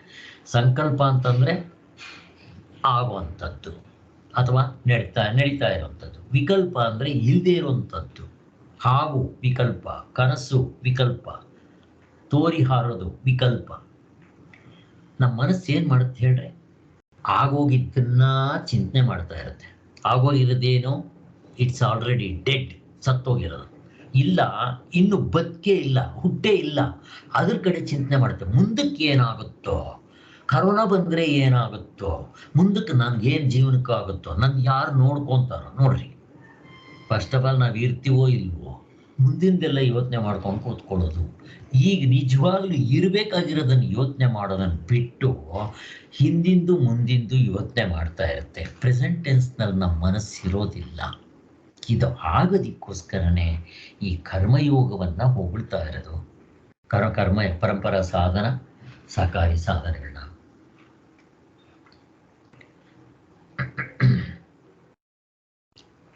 ಯಾವಾಗ ಎಲ್ಲ ಸಂಕಲ್ಪಗಳು ಸಂಪೂರ್ಣವಾಗಿ ಬಿಟ್ಟು ಹೋಗುತ್ತೋ ಆಗ ಅವನು ಯೋಗಾರೂಢ ನೆನೆಸ್ಕೊತಾನೆ. ಆದ್ದರಿಂದ ವಿಷಯಾರ್ಥವಾಗಿ ಮಾಡುವ ಕಾಮ್ಯ ಕರ್ಮಗಳನ್ನು ಬಿಟ್ಟವನು, ಸ್ಟೆಪ್ಸ್ ಹೇಳ್ತಾ ಇದ್ದಾರೆ, ನಿತ್ಯ ಕರ್ಮಗಳನ್ನು ಮಾಡುವುದಕ್ಕೆ ಅರ್ಹನು. ನಿತ್ಯ ಕರ್ಮದಿಂದ ಆಗಬೇಕಾದ ಫಲವನ್ನೂ ಕೂಡ ಮೀರಿರುವಂತೆ ಕರ್ಮಯೋಗವನ್ನು ಅನುಷ್ಠಾನ ಮಾಡಿ ಕೃತಾರ್ಥನಾದವನು ಧ್ಯಾನ ಯೋಗಕ್ಕೆ ಅರ್ಹನು. ಇದು ನಾನು ಸ್ಟೆಪ್ಸ್ ಹಿಂದೆ ಹೇಳಿದ್ದೀನಿ. ಹೇಗೆ ಗೊತ್ತಾ, ಇದು ಕೆಳಗಿಂದ ಬರ್ತೇನೆ ನೋಡ್ರಿ. ಮೊದಲನೇದು ಸ್ವೇಚ್ಛಾ ಪ್ರವೃತ್ತಿ. ಯಾಗಿರುತ್ತೆ ಇದು ಸ್ವೇಚ್ಛಾ ಪ್ರವೃತ್ತಿ? ಲೌಕಿಕರು, ಆ ಲೌಕಿಕರನ್ನೇ ಚಾರ್ವಾಕರು ಅಂತ ಕರೆಯೋದು. ಮತ್ತೆ ಈಗಿನ ಕಲಿಯುಗದ ಎಲ್ಲ ಜನರು ಸ್ವೇಚ್ಛಾ ಪ್ರವೃತ್ತಿ. ಏನದು? ನನಗಿಷ್ಟ ಬಂದಂಗೆ ಇರ್ಬೇಕು, ನಾನು ಯಾರೂ ಮಾತಾಡಬಾರ್ದು, ಯಾವಾಗ ಬೇಕಾದರೂ ಬರ್ತೀನಿ, ಯಾವಾಗ ಬೇಕಾದರೂ ಹೋಗ್ತೀನಿ, ಯಾರ ಜೊತೆಲಿ ಬೇಕಾದರೂ ಹೋಗ್ತೀನಿ, ಏನು ಬೇಕಾದರೂ ತಿಂತೀನಿ, ಏನು ಬೇಕಾದರೂ ಕುಡಿತೀನಿ, ಏನು ಬೇಕಾದರೂ ಮಾಡ್ತೀನಿ. ಈ ಶರೀರ ಸತ್ಯ, ಮಜಾ ಮಾಡಕ್ಕೆ ಬಿಡು. ಈ ಕಲಿಯುಗದಲ್ಲಿ ಎಲ್ಲರೂ ಇದೇ ಥಿಯರಿ ಅವರು. ಅದರಿಂದ ಕುಡಿ, ತಿನ್ನು, ಮಜಾ ಮಾಡು, ಇದು ಅಸುರಿ ಗುಣಗಳು. ಇದನ್ನ ಇಂದ್ರ ಮತ್ತು ವಿರೋಚನ ಇಬ್ರು ಹೋಗಿ ಕಲ್ತ್ಕೊಂಡು ಬಂದ್ಮೇಲೆ ಈ ರಾಕ್ಷಸರ ಹತ್ರ ಹೋಗಿ ಅವನು ಹೇಳ್ಕೊಟ್ಟಿದ್ದಿದೆ. ಕುಡೀರಿ, ತಿನ್ರಿ, ಮಜಾ ಮಾಡ್ರಿ, ಹಿಂಸೆ ಮಾಡ್ರಿ, ಯಾರಿಗೇನು ಬೇಕಾದ್ರೂ ಮಾಡ್ರಿ, ಈ ಶರೀರ ಚೆನ್ನಾಗಿ ನೋಡ್ಕೊಳ್ರಿ. ಚಾರ್ವಾಕ ಸ್ವೇಚ್ಛಾ ಪ್ರವೃತ್ತಿ ಅಂತ ಹೇಳ್ತಾರೆ. ಎಲ್ಲಿವರೆಗೂ ಹೋಗ್ಬಿಡ್ತಾರೆ ಅವರು? ಮೋಸ, ವಂಚನೆ, ಕಪಟ, ಹಿಂಸೆ, ಕೊಲೆ, ದರೋಡೆ, ಕಳ್ತನ, ಇಲ್ಲಿವರೆಗೂ ಹೋಗ್ಬಿಡ್ತಾರೆ ಈ ಸ್ವೇಚ್ಛಾ ಪ್ರವೃತ್ತಿ. ಇದರಲ್ಲೂ ಸ್ಟೆಪ್ಸ್ ಇರುತ್ತೆ. ನಮ್ಗೆ ಅಷ್ಟೆಲ್ಲ ಬೇಡ. ಎಲ್ಲರೂ ವೀರಪ್ಪನ ಥರನೇ ಇರ್ತಾರೆ ಅಂತ ಏನಿಲ್ಲ. ಕೆಲವರು ಹೆದರ್ಕೊಂತಾರೆ ಪೊಲೀಸು, ಕೋರ್ಟು, ಜನಗಳಿಗೆ. ಅಟ್ಲೀಸ್ಟ್ ಅವ್ರು ಸುಮ್ಮನೆ ಇರ್ತಾರೆ, ಒಳಗಡೆ ಇರುತ್ತ ಬುದ್ಧಿ. ಆದರೆ ಅವ್ರಿಗೆ ಹೆದರ್ಕೊಳ್ಳೋದ್ರಿಂದ ಆದ್ದರಿಂದ ನೆಕ್ಸ್ಟ್ ಸ್ಟೆಪ್ಪು ನ್ಯಾಯ ನೀತಿ. ಬೆಟ್ರು ಏನದು ನ್ಯಾಯ ನೀತಿ? Tit for that. ನಾನೇನು ಮಾಡಲ್ಲ, ನೀನು ನನಗೊಂದು ಕೈ ಕಟ್ ಮಾಡಿದ್ರೆ ನಾನು ನಿನಗೆ 2 ಕೈ ಕಟ್ ಮಾಡ್ತೀನಿ. ಕಣ್ಣಿಗೆ ಕಣ್ಣು, ಟಿಟ್ ಫಾರ್ ಟ್ಯಾಟ್. ಕೈಗೆ ಕೈ, ಇದನ್ನು ಮುಯ್ಗೆ ಮುಯ್ ಅಂತ ಹೀಗೆ ಹೇಳೋರು ಇದ್ದಾರೆ. ಇದು ನ್ಯಾಯ ನೀತಿ. ಇದು ಕೋರ್ಟ್ಗೆ ಹೋಗಿ, ಪೊಲೀಸ್ ಸ್ಟೇಷನ್ಗೆ ಹೋಗಿ ಕಳ್ತನ ಮಾಡೋದನ್ನು ಕೈ ಕಟ್ ಮಾಡೋದು ಕೆಲವು ದೇಶಗಳಲ್ಲಿ ಇತ್ತು. ತಲೆ ತೆಗೆಯುವವನಿಗೆ ನೇಣಿನ ಕಂಬಕ್ಕೆ ಹಾರಿಸೋದು, ಇದು ಟಿಟ್ ಫಾರ್ ಟ್ಯಾಟ್. ಇದು ಸರಿಯೇ. ನೆಕ್ಸ್ಟ್ ಸ್ಟೆಪ್ ಇದೆ ಧರ್ಮ ಪ್ರವೃತ್ತಿ. ಧರ್ಮ, ದಯೆಯಿಲ್ಲದ ಧರ್ಮ ಯಾವುದಯ್ಯ? ಮತ್ತೆ ಅಹಿಂಸಾ ಪರಮ ಧರ್ಮ ಅಂತ ನಮ್ಮ ಮಹಾರಾಜಿಯವರು ಅಲ್ಲಿ ಅವರ ವಿಗ್ರಹದ ಮೇಲೆ ಬರ್ಕೊಂಡಿದ್ದಾರೆ. ಅಲ್ಲಿ ನಮ್ಮ ಧ್ಯಾನ ಸಮಾಧಿ ಮಂದಿರಕ್ಕೆ ಹೋದರೆ ನೋಡ್ತೀರಾ ಹಾಗೆ. ಅಹಿಂಸಾ ಪರಮೋ ಧರ್ಮ. ಧರ್ಮ, ಪರಮದ ಹೆಚ್ಚಿನ ಧರ್ಮ ಅಂತಂದರೆ ಅಹಿಂಸೆ. ಅಲ್ಲಿಗೆ ಪ್ರೀತಿ, ವಾತ್ಸಲ್ಯ, ಪ್ರೇಮ, ಸಹನೆ, ತಾಳ್ಮೆ, ಅನುಕಂಪ, ಕ್ಷಮೆ, ದಯೆ, ಮೈತ್ರಿ, ಈ ಒಳ್ಳೆ ಗುಣಗಳು ಇದೆಯಲ್ಲ, ಇದು ಧರ್ಮದ ಲಕ್ಷಣಗಳು. ಬಸವಣ್ಣವರು ಹೇಳಿದ್ದೇನು? ಕಾಯಕವೇ ಕೈಲಾಸ. ದಯೆಯಿಲ್ಲದ ಧರ್ಮ ಯಾವುದಯ್ಯ? ದಯೆ ಇರಬೇಕು, ಅಲ್ಲಿಗೆ ಧರ್ಮ. ಪಾಂಡವರು ಧರ್ಮ ಮಾರ್ಗದಲ್ಲಿ ನಡೆದರು. ಅವ್ರು ಎಷ್ಟೇ ತಪ್ಪು ಮಾಡಿದ್ರು ಅವ್ರನ್ನ ಕ್ಷಮಿಸ್ತಾ ಬಂದರು. ಕ್ಷಮಾಗುಣ ಎಲ್ಲ ಇರಬೇಕು. ಸೊ ಅಲ್ಲಿಗೆ ಟಿಟ್ ಫಾರ್ ಟ್ಯಾಟ್ ಇಲ್ಲ, ಇಲ್ಲಿ ಕ್ಷಮಾಗುಣ ಅಂತ ಹೇಳ್ತಾರೆ. ನೀವು ಈ ಪಿಕ್ಚರ್ ಇವಾಗ ಯಾರಾದರೂ ನೋಡಿದ್ರೆ ಗೊತ್ತಾಗುತ್ತೆ. ಈ ಕಾಶ್ಮೀರ್ ಫೈಲ್ ಅಂತ ನೋಡಿರ್ಬೇಕೇನೋ ಗೊತ್ತಿಲ್ಲ, ನಾನು ನೋಡ್ಕೊಂಬಂದೆ. ನೋಡ್ಬೇಕು, ಎಲ್ಲರೂ ನೋಡಬೇಕು. ಆ ಕಾಶ್ಮೀರ್ ಫೈಲ್ನಲ್ಲಿ ಆ ಮುಸ್ಲಿಮ್ಸು ಎಲ್ರಿಗೂ ಹಿಂಸೆ ಕೊಡ್ತಾರೆ. ಎಲ್ಲ ಯಾರಿಗೆ? ಬ್ರಾಹ್ಮಣರಿಗೆ. ಎಲ್ಲ ಚತುರ್ವೇದಿಷ್ಟ್ರು, ಅಗ್ನಿಹೋತ್ರಿಗಳು. ಅಲ್ಲಿ ಸಾಕ್ಷಾತ್ ಶಂಕರಾಚಾರ್ಯ ಇದ್ದವ್ರದ್ದು ಅದು ಜ್ಞಾನದ ಪೀಠ ಇದ್ದಂಗೆ. ಅಲ್ಲಿ ಇವರಿದ್ದರೆ ಇವರು ಬೆಳೆದು ಬಿಟ್ಟರೆ ನಮ್ಮದು ಧರ್ಮ ಬೆಳೆಸೋಕ್ಕಾಗಲ್ಲ ಅಂತ ಹೇಳಿ ಅಲ್ಲಿ ಸಿಕ್ಕದವ್ರನ್ನೆಲ್ಲ ಕೊಲ್ತಾ ಇರ್ತಾರೆ. ತುಂಬ ಹಿಂಸೆ, ರೇಪ್ ಮಾಡೋದು ಎಲ್ಲ ಮಾಡಿದ್ದಾರೆ ಅಲ್ಲಿ. ಆದರೆ ಅಲ್ಲ, ಆ ಪಿಕ್ಚರ್ನಲ್ಲೇ ಹೇಳ್ತಾರೆ, ಇಷ್ಟು ಜನ ಕೊಂದಿದ್ದಾರೆ, ಹಿಂಸೆ ಮಾಡಿದ್ದಾರೆ. ಯಾರಾದರೂ ಒಬ್ಬರು ಈ ಅವ್ರನ್ನೇನಂತ ಕರೀತಾರೆ, ಅವ್ರನ್ನ ಆ ಪಿಕ್ಚರ್ನಲ್ಲಿ ಏನಂತ ಕರೀತಾರೆ? ಬ್ರಾಹ್ಮಣರನ್ನ ಏನೋ ಒಂದು ಹೆಸರಿನಿಂದ ಕರೀತಾರೆ. ಯಾರಾದರೂ ಪಿಸ್ತೂಲ್ ಇಟ್ಕೊಂಡಿದ್ದಾರಾ? ಪಿಸ್ತೂಲ್ ಇಟ್ಕೊಂಡು ಯಾರಿಗಾದ್ರೂ ಏನಾದರೂ ಹೊಡೆದಿದ್ದಾರಾ? ಹಿಂಸೆ ಮಾಡಿದ್ದಾರೆ? ಯಾರೂ ಮಾಡಿಲ್ಲ. ಇದು ಧರ್ಮದ ನೀತಿ. ಅವರು ಅಷ್ಟು ಹಿಂಸೆ ಮಾಡಿದ್ರು ಇವರು ಶಿವ ಅಂತ ಇದ್ರು, ಕಷ್ಟವನ್ನು ಅನುಭವಿಸ್ತಾ ಇದ್ರೆ ಹೊರತು ರಿವರ್ಸ್ ಆಗಿ ಅವ್ರಿಗೇನು ಮಾಡಲಿಲ್ಲ. ಹೇಗಿದೆ ನೋಡ್ರಿ ಇದು. ಅವ್ರನ್ನ ಪಂಡಿತರು ಅಂತಾನೆ ಏನೋ ಕರೀತಾರೆ, ಏನಾದರೂ ಕರೀಲಿ. ಇದು ಧರ್ಮ ಒಂದು ಮೆಟ್ಲು ಮೇಲೆ. ನೆಕ್ಸ್ಟು ಕಾಮ್ಯ ಕರ್ಮ. ನಿಮ್ಗೇನೇ ಆಸೆ ಆದರೂ ಕಳ್ತನ ಮಾಡಬಾರ್ದು, ಈ ಸ್ವೇಚ್ಛಾ ಪ್ರವೃತ್ತಿಗೆ ಹೋಗಬಾರ್ದು. ಮತ್ತೇನು ಮಾಡಬೇಕು? ಕರ್ಮಕಾಂಡದಲ್ಲಿ ಅದಕ್ಕೆ ನಿಮ್ಗೇನು ಆಸೆ ಬೇಕಾದರೂ ಹೇಳ್ರಿ, ಯಾಗ ಯಜ್ಞಗಳು ಮಾಡ್ರಿ, ಆ ದೇವ್ರನ್ನ ಪ್ರಾರ್ಥನೆ ಮಾಡ್ರಿ, ನಿಮ್ಗೆ ದೇವರು ಕೊಡ್ತಾನೆ ಅಂತ ಮೆತ್ತಿಗೆ ಸ್ವೇಚ್ಛಾ ಪ್ರವೃತ್ತಿಯನ್ನು ಒಳ್ಳೆಯ ಮಾರ್ಗಕ್ಕೆ ತಗೊಂಡ್ಬರ್ತಾರೆ. ಯಾಕೆ ಅಂತಂದರೆ ಮನುಷ್ಯನಿಗೆ ಈ ವಸ್ತುಗಳನ್ನ ಪಡಿಬೇಕು, ಸುಖವನ್ನು ಭೋಗಿಸ್ಬೇಕು ಅಂತಿದೆ, ತಪ್ಪಿಲ್ಲ. ಆದರೆ ಧರ್ಮದ ಬೇಸ್ ಮೇಲೆ ಸಂಪಾದನೆ ಮಾಡಬೇಕು, ಧರ್ಮದ ಬೇಸ್ ಮೇಲೆ ಅನುಭವಿಸ್ಬೇಕು. ಅದಕ್ಕೆ ಧರ್ಮ, ಅರ್ಥ, ಕಾಮ, ಮೋಕ್ಷ. ಅರ್ಥ ಕಾಮ ಬಿಟ್ಬಿಡ್ಲಿಲ್ಲ, ಬಟ್ ಯಾವ ಬೇಸ್ ಮೇಲೆ? ಧರ್ಮದ ಬೇಸ್ ಮೇಲೆ. ನೀವು ಸಂಪಾದನೆ ಮಾಡಿ ಅನುಭೋಗಿಸ್ಬೇಕಾದ್ರೆ ದುಡ್ಡು ಸಂಪಾದನೆ ಮಾಡಬೇಕು, ದುಡ್ಡು ಧರ್ಮದ ಮೇಲೆ ಸಂಪಾದನೆ ಮಾಡಬೇಕು, ಮತ್ತು ಅದನ್ನು ಅನುಭೋಗಿಸ್ಬೇಕಾದ್ರೆ ಧರ್ಮದ ಚೌಕಟ್ಟಿನಲ್ಲಿ. ಕಾಮ, ಸೆಕ್ಸ್ ಇದೆ, ಪ್ರಾಣಿಗಳಿಗೂ ಇದೆ, ಎಲ್ರಿಗೂ ಇದೆ. ಬಟ್ ಮದುವೆ ಮಾಡ್ಕೊಂಡು ಅನುಭವಿಸು, ಪ್ರಾಪರ್ ಚಾನಲ್ ತೋರಿಸ್ಕೊಡ್ತಾರೆ. ಹೇಗಿದೆ ನೋಡ್ರಿ. ಇಲ್ದಿದ್ರೆ ಏನಾಗುತ್ತೆ, ಇಲ್ಲಿ ವೇಶ್ಯರು ಅದು ಇದು ಯಥಾತತ್ವ ಆಗೋಗ್ಬಿಡುತ್ತೆ. ಅಲ್ಲಿ ಒಂದು ಸ್ಟೆಪ್ ಮುಂದಕ್ಕೆ ಕಾಮ್ಯ ಕರ್ಮ ಅಂತ. ಕಾಮ್ಯ ಕರ್ಮಕ್ಕೆ ನಿಂತ್ಕೊಂಡ್ಲಿಲ್ಲ. ಇದು ಎಷ್ಟು ಜನ್ಮಗಳು ಅಂತ ಮಾಡ್ತೀರಾ? ಮಾಡಿ ನಿಮಗೆ ಬೇಜಾರು ಛೀ ಅಂತ ಅನಿಸುತ್ತೆ. ಆಮೇಲೆ ಏನು ಮಾಡ್ಬೇಕು ಅವ್ರಿಗೆ ನಿತ್ಯ ಕರ್ಮಗಳು. ನಿತ್ಯ ಕರ್ಮ ಅಂದ್ರೆ ಏನು? ಪ್ರತಿದಿನ ನಾವು ಮಾಡೋ ಅಂಥ ಪೂಜೆ ಆಗ್ಬೋದು, ಸಾಯಂಕಾಲದ ದೀಪ ಹಚ್ಚೋದು, ಸಂಧ್ಯಾ ವಂದನೆ, ಈ ನಮಸ್ಕಾರಗಳು ಹಾಕೋದು, ಇವೆಲ್ಲ ನಿತ್ಯ ಕರ್ಮಗಳು. ಹಬ್ಬ ಹುಣ್ಣಿಮೆಗಳು, ಇವಾಗ ಬರುತ್ತಲ್ಲ ಯುಗಾದಿ ಹಬ್ಬ, ಇವೆಲ್ಲ ನಿತ್ಯ ಕರ್ಮಗಳು. ನಿತ್ಯ ಕರ್ಮಗಳದ್ದು ಬರೋದಿಲ್ಲ, ಬಟ್ ನಮ್ಮಲ್ಲಿ ಪುರಾಣಗಳ ಪ್ರಕಾರ ನಾವು ಮಾಡೋ ಕರ್ಮಗಳು ನಿತ್ಯ ಕರ್ಮಗಳು ಅಂತ ಹೇಳ್ತಾರೆ. ಪ್ರತಿದಿನ ಮಾಡೋ ಅಂಥದ್ದನ್ನು ಅವುಗಳನ್ನ ಫಲಾಪೇಕ್ಷೆ ಇಲ್ಲದೆ ಅದು ಫಲ ಏನಿಲ್ಲ. ಬಟ್ ಅದು ಫಲ ಇಲ್ಲ ಅಂತ ಹೇಳಿ ನೀವು ಮಾಡಿದ ತಕ್ಷಣ ಫಲ ಬರೋದಿಲ್ಲ ಅಂತನೂ ಅಲ್ಲ.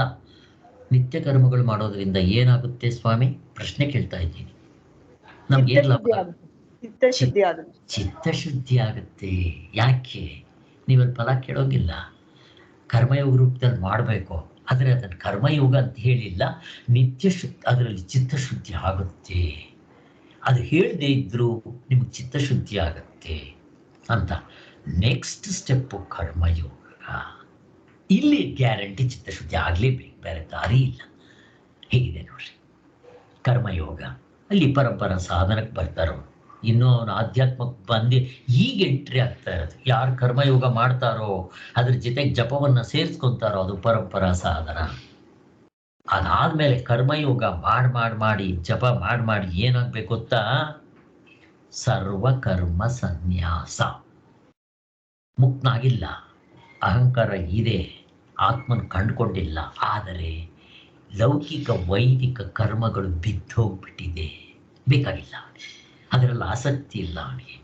ಯಾವಾಗ ಅದರಲ್ಲಿ ಆಸಕ್ತಿ ಇಲ್ವೋ ಅವನ ಮನಸ್ಸು ಅಂತರ್ಮುಖತ್ವವಾಗುತ್ತೆ. ಅವನಿಗೆ ಎಚ್ಚರದ ಪ್ರಪಂಚ ಕನಸಿನ ಥರ ತೋರುತ್ತೆ. ಇದೆಲ್ಲ ಅನಾತ್ಮವೇ, ಮತ್ತಿದು ನಿತ್ಯವಲ್ಲ ಅಂತ ಹೇಳಿದಾಗ ಅವನಿಗೆ ಅದು ಚೆನ್ನಾಗಿ ಮನಸ್ಸಿಗೆ ಮಂದಟ್ಟಾದಾಗ ಅವನು ಅವುಗಳನ್ನ ಯಾಕೆ ಮಾಡಕ್ಕೆ ಹೋಗ್ತಾನೆ? ಬಿದ್ದೋಗುತ್ತೆ. ಆಗ ಅವನು ನೆಕ್ಸ್ಟ್ ಸ್ಟೆಪ್ ಧ್ಯಾನ ಯೋಗ. ನೋಡಿ ಸ್ವಾಮಿ ಸ್ಟೆಪ್ಸ್ ಹೆಂಗಿದೆ. ಸ್ವೇಚ್ಛಾ ಪ್ರವೃತ್ತಿ ಅದಕ್ಕಿಂತ ಮೇಲೆ ನ್ಯಾಯ ನೀತಿ, ಅದಕ್ಕಿಂತ ಮೇಲೆ ಧರ್ಮ ಪ್ರವೃತ್ತಿ, ಧರ್ಮ ಜಿಜ್ಞಾಸೆ, ಅದಕ್ಕಿಂತ ಮೇಲೆ ಕಾಮ್ಯ ಕರ್ಮ, ಅದಕ್ಕಿಂತ ಮೇಲೆ ನಿತ್ಯ ಕರ್ಮಗಳು, ಆಮೇಲೆ ಕರ್ಮಯೋಗ ಮಾಡೋದ್ರಿಂದ ಸರ್ವಕರ್ಮ ಸನ್ಯಾಸ. ಇಲ್ಲಿ ಹೇಳಬೇಕು ಅಂದರೆ ಇದು ಎಫರ್ಟ್ಲೆಸ್ ಅಲ್ಲ, ಇದು ಎಫರ್ಟ್ಫುಲ್. ನಮಗಾಗುತ್ತೆ ಸರ್ವಕರ್ಮ ಸನ್ಯಾಸ, ಬಟ್ ಎಫರ್ಟಿಂದ ಮಾಡಬೇಕು. ಇದು ಸಹಜವಾಗಿ ನೈಜಿಕವಾಗಿ ಬಿದ್ದೋಗಿರೋದಿಲ್ಲ. ಯಾರು ಬಿದ್ದೋಗಿರುತ್ತೆ? ಹಾವಿನ ಭಯ ಯಾರಿಗಿರೋದಿಲ್ಲ? ಹಗ್ಗವನ್ನು ಕಂಡವನಿಗೆ. ಹಾಗೆ ಸರ್ವಕರ್ಮ ಸನ್ಯಾಸ ನಿಜವಾಗ್ಲೂ ಆಗಿರೋದು ಯಾರಿಗೆ? ಮುಕ್ತನಿಗೆ. ಸರ್ವಕರ್ಮ ಸನ್ಯಾಸ ಅಂದರೆ ಏನು? ಎಫರ್ಟ್ಲೆಸ್, ಚಾಯ್ಸ್ಲೆಸ್, ಸ್ಪಾಂಟೇನಿಯಸ್ ಅವನಿಗೆ. ನೆಕ್ಸ್ಟ್ ಈಗ ನಾವು ಮಾಡ್ಕೊಂಡು ಬಂದರೆ ಕರ್ಮಯೋಗ, ಇದೆಲ್ಲ ಸ್ಟೆಪ್ ಬೈ ಸ್ಟೆಪ್ಸು. ಧ್ಯಾನ ಯೋಗಕ್ಕೆ ಯೋಗ್ಯತೆ ಬರುತ್ತೆ. ನಾವು ಎಲ್ಲಿದ್ದೀವಿ ನೋಡ್ಕೊಳ್ರಿ, ಮುಂದಕ್ಕೆ ಎಷ್ಟು ದೂರ ಹೋಗಬೇಕು ನೋಡ್ಕೊಳ್ರಿ. ಇದು ಮೀಟ್ರು. ಬೆಂಗಳೂರಿಂದ ನಾನು ಮೈಸೂರಿಗೆ ಹೋಗಬೇಕಾದ್ರೆ ಎಲ್ಲಿದ್ದೀನಿ ಗೊತ್ತು, ಅಲ್ಲಲ್ಲೇ ಮ್ಯಾಪ್ಗಳಿದೆ. ಹಾಗೆ ಮ್ಯಾಪ್ಗಳು ಕೊಟ್ಬಿಟ್ಟಿದೆ. ಇನ್ನೇನು ಬೇಕು ನಿಮಗೆ? ನೀವೆಲ್ಲಿದ್ದೀರ ನೋಡ್ಕೊಳ್ರಿ. ನಮ್ಗೆ ಯಾವ ಸಾಧನೆ ಆಗುತ್ತೋ ಅದನ್ನು ಮಾಡಿರಿ, ತಪ್ಪೇನಿಲ್ಲ. ಇಲ್ಲಿ ನಾವೇ ನೋಡ್ಕೋಬೇಕಿದು. ಹಿಂದೆ ಆದರೆ ಗುರುಗುಲಕ್ಕೆ ಹೋಗ್ತಾ ಇದ್ವಿ, ಗುರುಗಳ ಜೊತೆಲಿ 24 ಗಂಟೆ ಇರ್ತಾ ಇದ್ವಿ. ಗುರುಗಳಿಗೆ ನಮ್ಮನ್ನು ಒಂದು ಸ್ವಲ್ಪ ನೋಡಿದ ತಕ್ಷಣ ಗೊತ್ತಾಗ್ತಾ ಇತ್ತು ಇವನು ಯೋಗ್ಯತೆ ಏನು ಅಂತ. ನೀನು ಈ ಸಾಧನೆ ಮಾಡು ಅಂತ ಹೇಳ್ತಾ ಇದ್ವಿ. ಈಗಂತ ಗುರುಕುಲ ಇಲ್ಲ. ಆದ್ದರಿಂದ ನಾವೇ ಕಂಡ್ಕೋಬೇಕು. ಇಲ್ಲ, ನಿಮಗೆ ನಂಬಿಕೆ ಇರುವಂಥ ಗುರುಗಳ ಹತ್ರ ನೀವು ಹೋಗಿ ಕೇಳಿದ್ರೆ ತಿಳಿಸ್ಕೊಡ್ತಾರವರು, ಗೊತ್ತಿರೋರು. ಎಲ್ರಿಗೂ ತಿಳ್ಸೋಕ್ಕೂ ಬರೋಲ್ಲ. ಫಸ್ಟ್ ಆಫ್ ಆಲ್ ಈ ವಿಚಾರಗಳು ಗೊತ್ತಿರೋದಿಲ್ಲ. ಯಾರು ಸಚ್ಚಿದಾನಂದ ಸರಸ್ವತಿ ಸ್ವಾಮಿಗಳ ಪುಸ್ತಕಗಳನ್ನ ಓದಿ ಅದರ ಜೊತೆಗೆ ಈ ಗುರು ಸಂಪ್ರದಾಯದಿಂದ ಕೇಳಿರ್ತಾರೋ ಮತ್ತು ಇದರಲ್ಲೇ ಮೂರೊತ್ತು ಮುಳುಗಿರ್ತಾರೋ, ಮೋಕ್ಷನೇ ಬೇಕು ಅನ್ನೋ ಆಸೆ ಯಾರಿಗಿರುತ್ತೋ ಅಂಥವ್ರಿಗೇನೋ ಸ್ವಲ್ಪ ಗೊತ್ತಿರುತ್ತೆ. ಅದು ಬಿಟ್ಟರೆ ಬೇರೆಯವರು ಇದನ್ನು ತಿಳಿಸ್ಕೊಡೋದು ಬರೋದು ಕಷ್ಟ ಆಗುತ್ತೆ ಅನಿಸುತ್ತೆ. ಹಾಗೆ ಆದ್ದರಿಂದ ಈ ಯೋಗಾರೂಢನಾಗಿರ್ತಾನೆ ಅಂದರೆ ಇಷ್ಟು ತಿಳ್ಕೋಬೇಕು ನಾವು.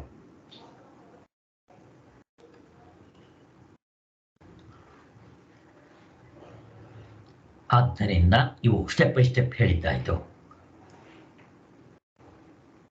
ಆದ್ದರಿಂದ ನಿತ್ಯ ಕರ್ಮಗಳಿಂದ ಆಗಬೇಕಾದ್ರೂ ಫಲವನ್ನು ಕೂಡಿ ಮೀರಿರೋದ್ರಿಂದ ಕರ್ಮಯೋಗವನ್ನು ಅನುಷ್ಠಾನ ಮಾಡೋದಕ್ಕೆ ಅಲ್ಲಿ ಬರ್ತಾನೆ. ಆಮೇಲೆ ಧ್ಯಾನ ಯೋಗಕ್ಕೆ ಅವನಿಗೆ ಅರ್ಹತೆ ಬರುತ್ತೆ.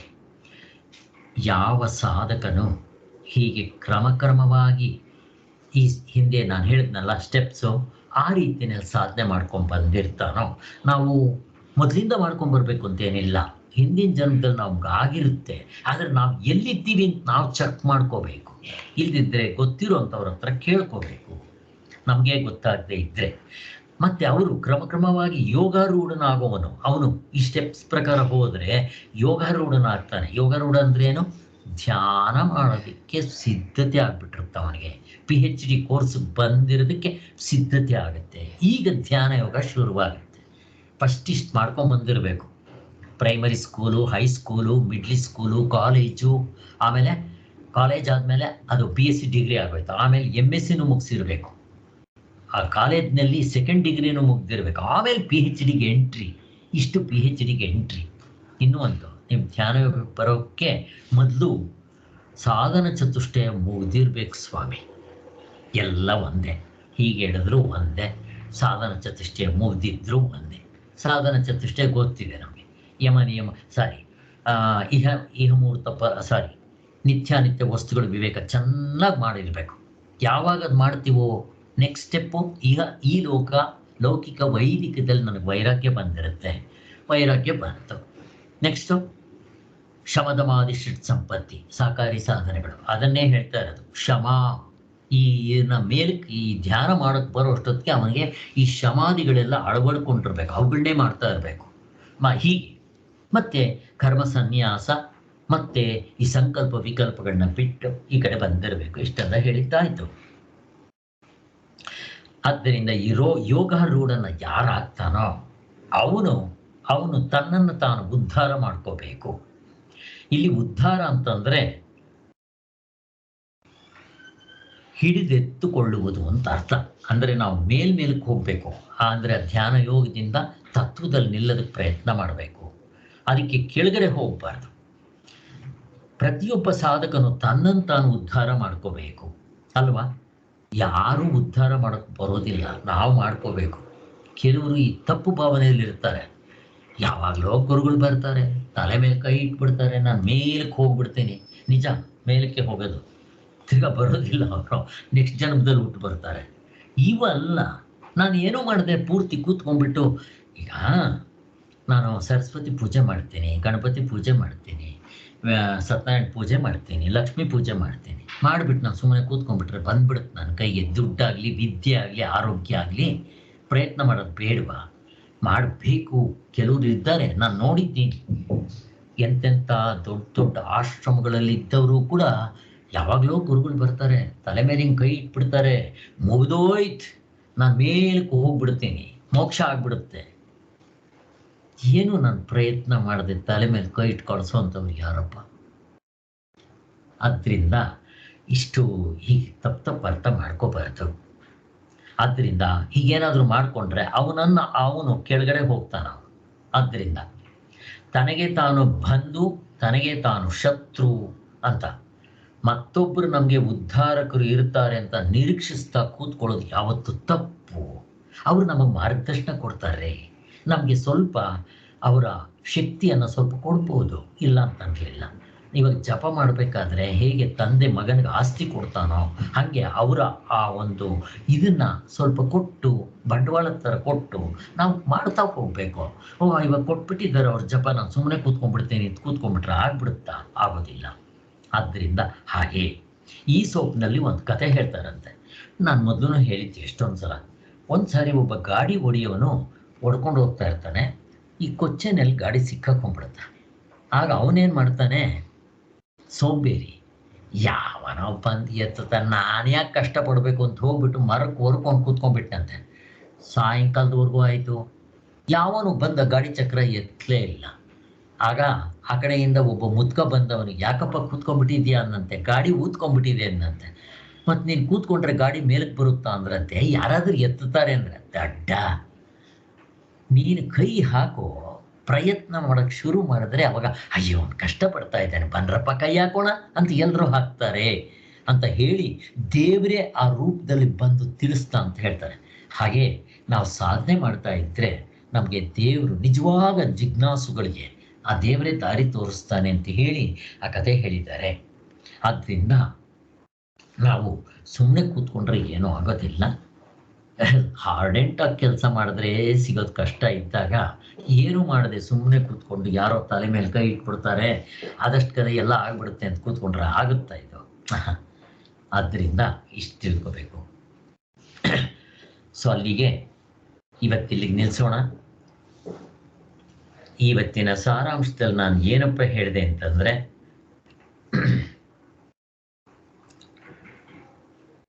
ಆರು ವೃಕ್ಷೋರ್ ಮುನಿ ಯೋಗ ಅಂತ, ಯೋಗವನ್ನು ಏರಲಿಕ್ಕೆ ಇಚ್ಛೆ ಮಾಡೋ ಅಂಥವನು ಕರ್ಮಯೋಗವೂ ಕೂಡ ಅವನಿಗೆ ಅಡಚಣೆ ಆಗುತ್ತೆ.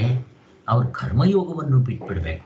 ಮೇಲಿನ ಸಾಧನೆಗೆ ಹೋದಾಗ ಕೆಳಗಿನ ಸಾಧನೆಗಳನ್ನ ಬಿಟ್ಬಿಡ್ಬೇಕು. ನಾನಿವಾಗ ಹೈಸ್ಕೂಲ್ಗೆ ಹೋದಾಗ ಮಿಡ್ಲ್ ಸ್ಕೂಲ್ ಪಾಠಗಳನ್ನ ಓದ್ಕೊಂಡು ಕೂತ್ಕೊಂತಾರೆ, ಯಾರಾದರೂ ಬಿಟ್ಬಿಡ್ತಾರೆ ಅವನ್ನ. ಯಾಕೆ? ಅವನವೆಲ್ಲ ಪಾಸಾಗಿದ್ದಾನೆ. ಹಾಗೆ ಕರ್ಮಯೋಗ ಪೂರ್ತಿ ಆಯಿತು ಅಂದರೆ ನಾನು ಧ್ಯಾನ ಯೋಗಕ್ಕೆ ಯೋಗ್ಯತೆ ಬಂದಿದೆ ಅಂತ. ನಾನು ಕರ್ಮಯೋಗನೇ ಮಾಡದೇ ಇದ್ರೆ ಏನು ಮಾಡೋಕ್ಕಾಗಲ್ಲ, ಅಲ್ಲೇ ಇರಬೇಕಷ್ಟೆ. ಹಾಗೆ ಇದು ಇಂಪಾರ್ಟೆಂಟು ಹೇಳಬೇಕು ಅಂತಂದ್ರೆ. ಆಮೇಲೆ ಈ ಕರ್ಮಯೋಗವೇ ಅಡಚಣೆ ಆಗುತ್ತೆ. ನೀವು ಅದನ್ನೇ ಮಾಡ್ಕೊಂಡು ಕೂತ್ಕೊಂಡ್ರೆ ನಾನು ಲೋಕ ಸೇವೆ ಮಾಡ್ತೀನಿ, ಜನಸೇವೆ ಮಾಡ್ತೀನಿ, ಈಶ ಸೇವೆ ಮಾಡ್ತೀನಿ ಅಂದರೆ ನಿಮ್ಮ ಮೋಕ್ಷ ಆಗೋಲ್ಲ. ಗಾಂಧೀಜಿನೇ ಸಾಕ್ಷಿ. ಎಲ್ಲಾಗಿದೆ ಅವರಿಗೆ? ಕೊನೆಯವರೆಗೂ ಅವರು ಮಾಡ್ತಾನೇ ಇದ್ದರು. ಜನಸೇವೆ, ದೇಶ ಸೇವೆ, ಲೋಕ ಸೇವೆ ಇವುಗಳನ್ನೇ ಎಲ್ಲ ಆಗುತ್ತೆ. ಅದಕ್ಕೆ ಹೇಳಿದ್ದು ಕೊನೆ ಹಂತದ ಸಾಧನೆಗಳಿಗೆ ಏಕಾಂತದಲ್ಲಿರಬೇಕು, ಮೌನವಾಗಿರಬೇಕು, ಮತ್ತು ಅಲ್ಲಿ ಅಮಾನಿತ್ವಾದಿ ಸಾಧನೆಗಳನ್ನ ಮಾಡಬೇಕು, ಬುದ್ಧಿ ವಿಶುದ್ಧಾದಿ 18ನೇ ಅಧ್ಯಾಯದಲ್ಲಿ ಹೇಳಿರೋ ಸಾಧನೆಗಳು ಮಾಡಬೇಕು ಅಂತ ಹೇಳೋದು ಅದಕ್ಕೋಸ್ಕರ. ಅಲ್ಲಿ ಶ್ರವಣ ಮನನ ಧ್ಯಾನಾದಿಗಳನ್ನೇ ಮಾಡಬೇಕು. ಅದರಲ್ಲೂ ಕೂಡ ಯಾವುದಾದ್ರೂ ಒಂದನ್ನು ಇಟ್ಕೊಂಡು ಮಾಡಬೇಕು ಅಂತ ನಿನ್ನೆ ಎಲ್ಲ ಹೇಳಿದ್ದನ್ನು ಜ್ಞಾಪಕ ಮಾಡಿಕೊಡ್ರಿ. ಆದ್ದರಿಂದ ನಾವು ನಿಜವಾಗ್ಲೂ ಧ್ಯಾನ ಯೋಗ, ಶ್ರವಣ ಮನನ ಧ್ಯಾನ ಇಂಥವು ಬರಬೇಕು ಅಂದರೆ ಫಸ್ಟು ಕರ್ಮಯೋಗ, ಜಪ ಸತತವಾಗಿ ಮಾಡಿರಬೇಕು. ಸತತವಾಗಿ ಒಂದು 3 ಕೋಟಿ 13 ಕೋಟಿ ಜಪ ಆದರೂ ಮಾಡಿರಬೇಕು. ಕರ್ಮಯೋಗನ ಚೆನ್ನಾಗಿ ಮಾಡಿರಬೇಕು. ಮತ್ತು ಆದಷ್ಟು ಏಕಾಂತದಲ್ಲಿರೋದು. ಮದುವೆ ಮನೆ ಫಂಕ್ಷನ್ಗಳಿಗೆ ಹೋಗೋದು, ಪಾರ್ಟಿಗಳಿಗೆ ಹೋಗೋದು, ಅಲ್ಲಿಗೆ ಹೋಗೋದು, ಇಲ್ಲಿಗೆ ಹೋಗೋದು, ಪೇಪರ್ ಓದೋದು, ಟಿ ವಿ ನೋಡೋದು, ಫಸ್ಟ್ ಇವಾದರೂ ಬಿಟ್ಕೊಳ್ಬೇಕು. ಸ್ವಾಮಿಗಳೇ ಮುಂದಕ್ಕೆ ಹೇಳ್ತಾರೆ, ನಮ್ಗೆ ಅಷ್ಟು ಆಗದೆ ಇದ್ದರೆ ಮತ್ತು ಯಾವ ಲೆವೆಲಿಗೆ ಮಾಡಬೇಕು ಅಂತ ಅಲ್ಲಿ ನೋಡೋಣ. ಒಟ್ಟಿನಲ್ಲಿ ಇಷ್ಟನ್ನು ಮನಸ್ಸಿನಲ್ಲಿ ಇಟ್ಕೊಂಡು ನಾವು ಮುಂದಕ್ಕೆ ಹೋಗೋಣ. ಓಂ ಶಾಂತಿ ಶಾಂತಿ ಶಾಂತಿ. ಜೈ.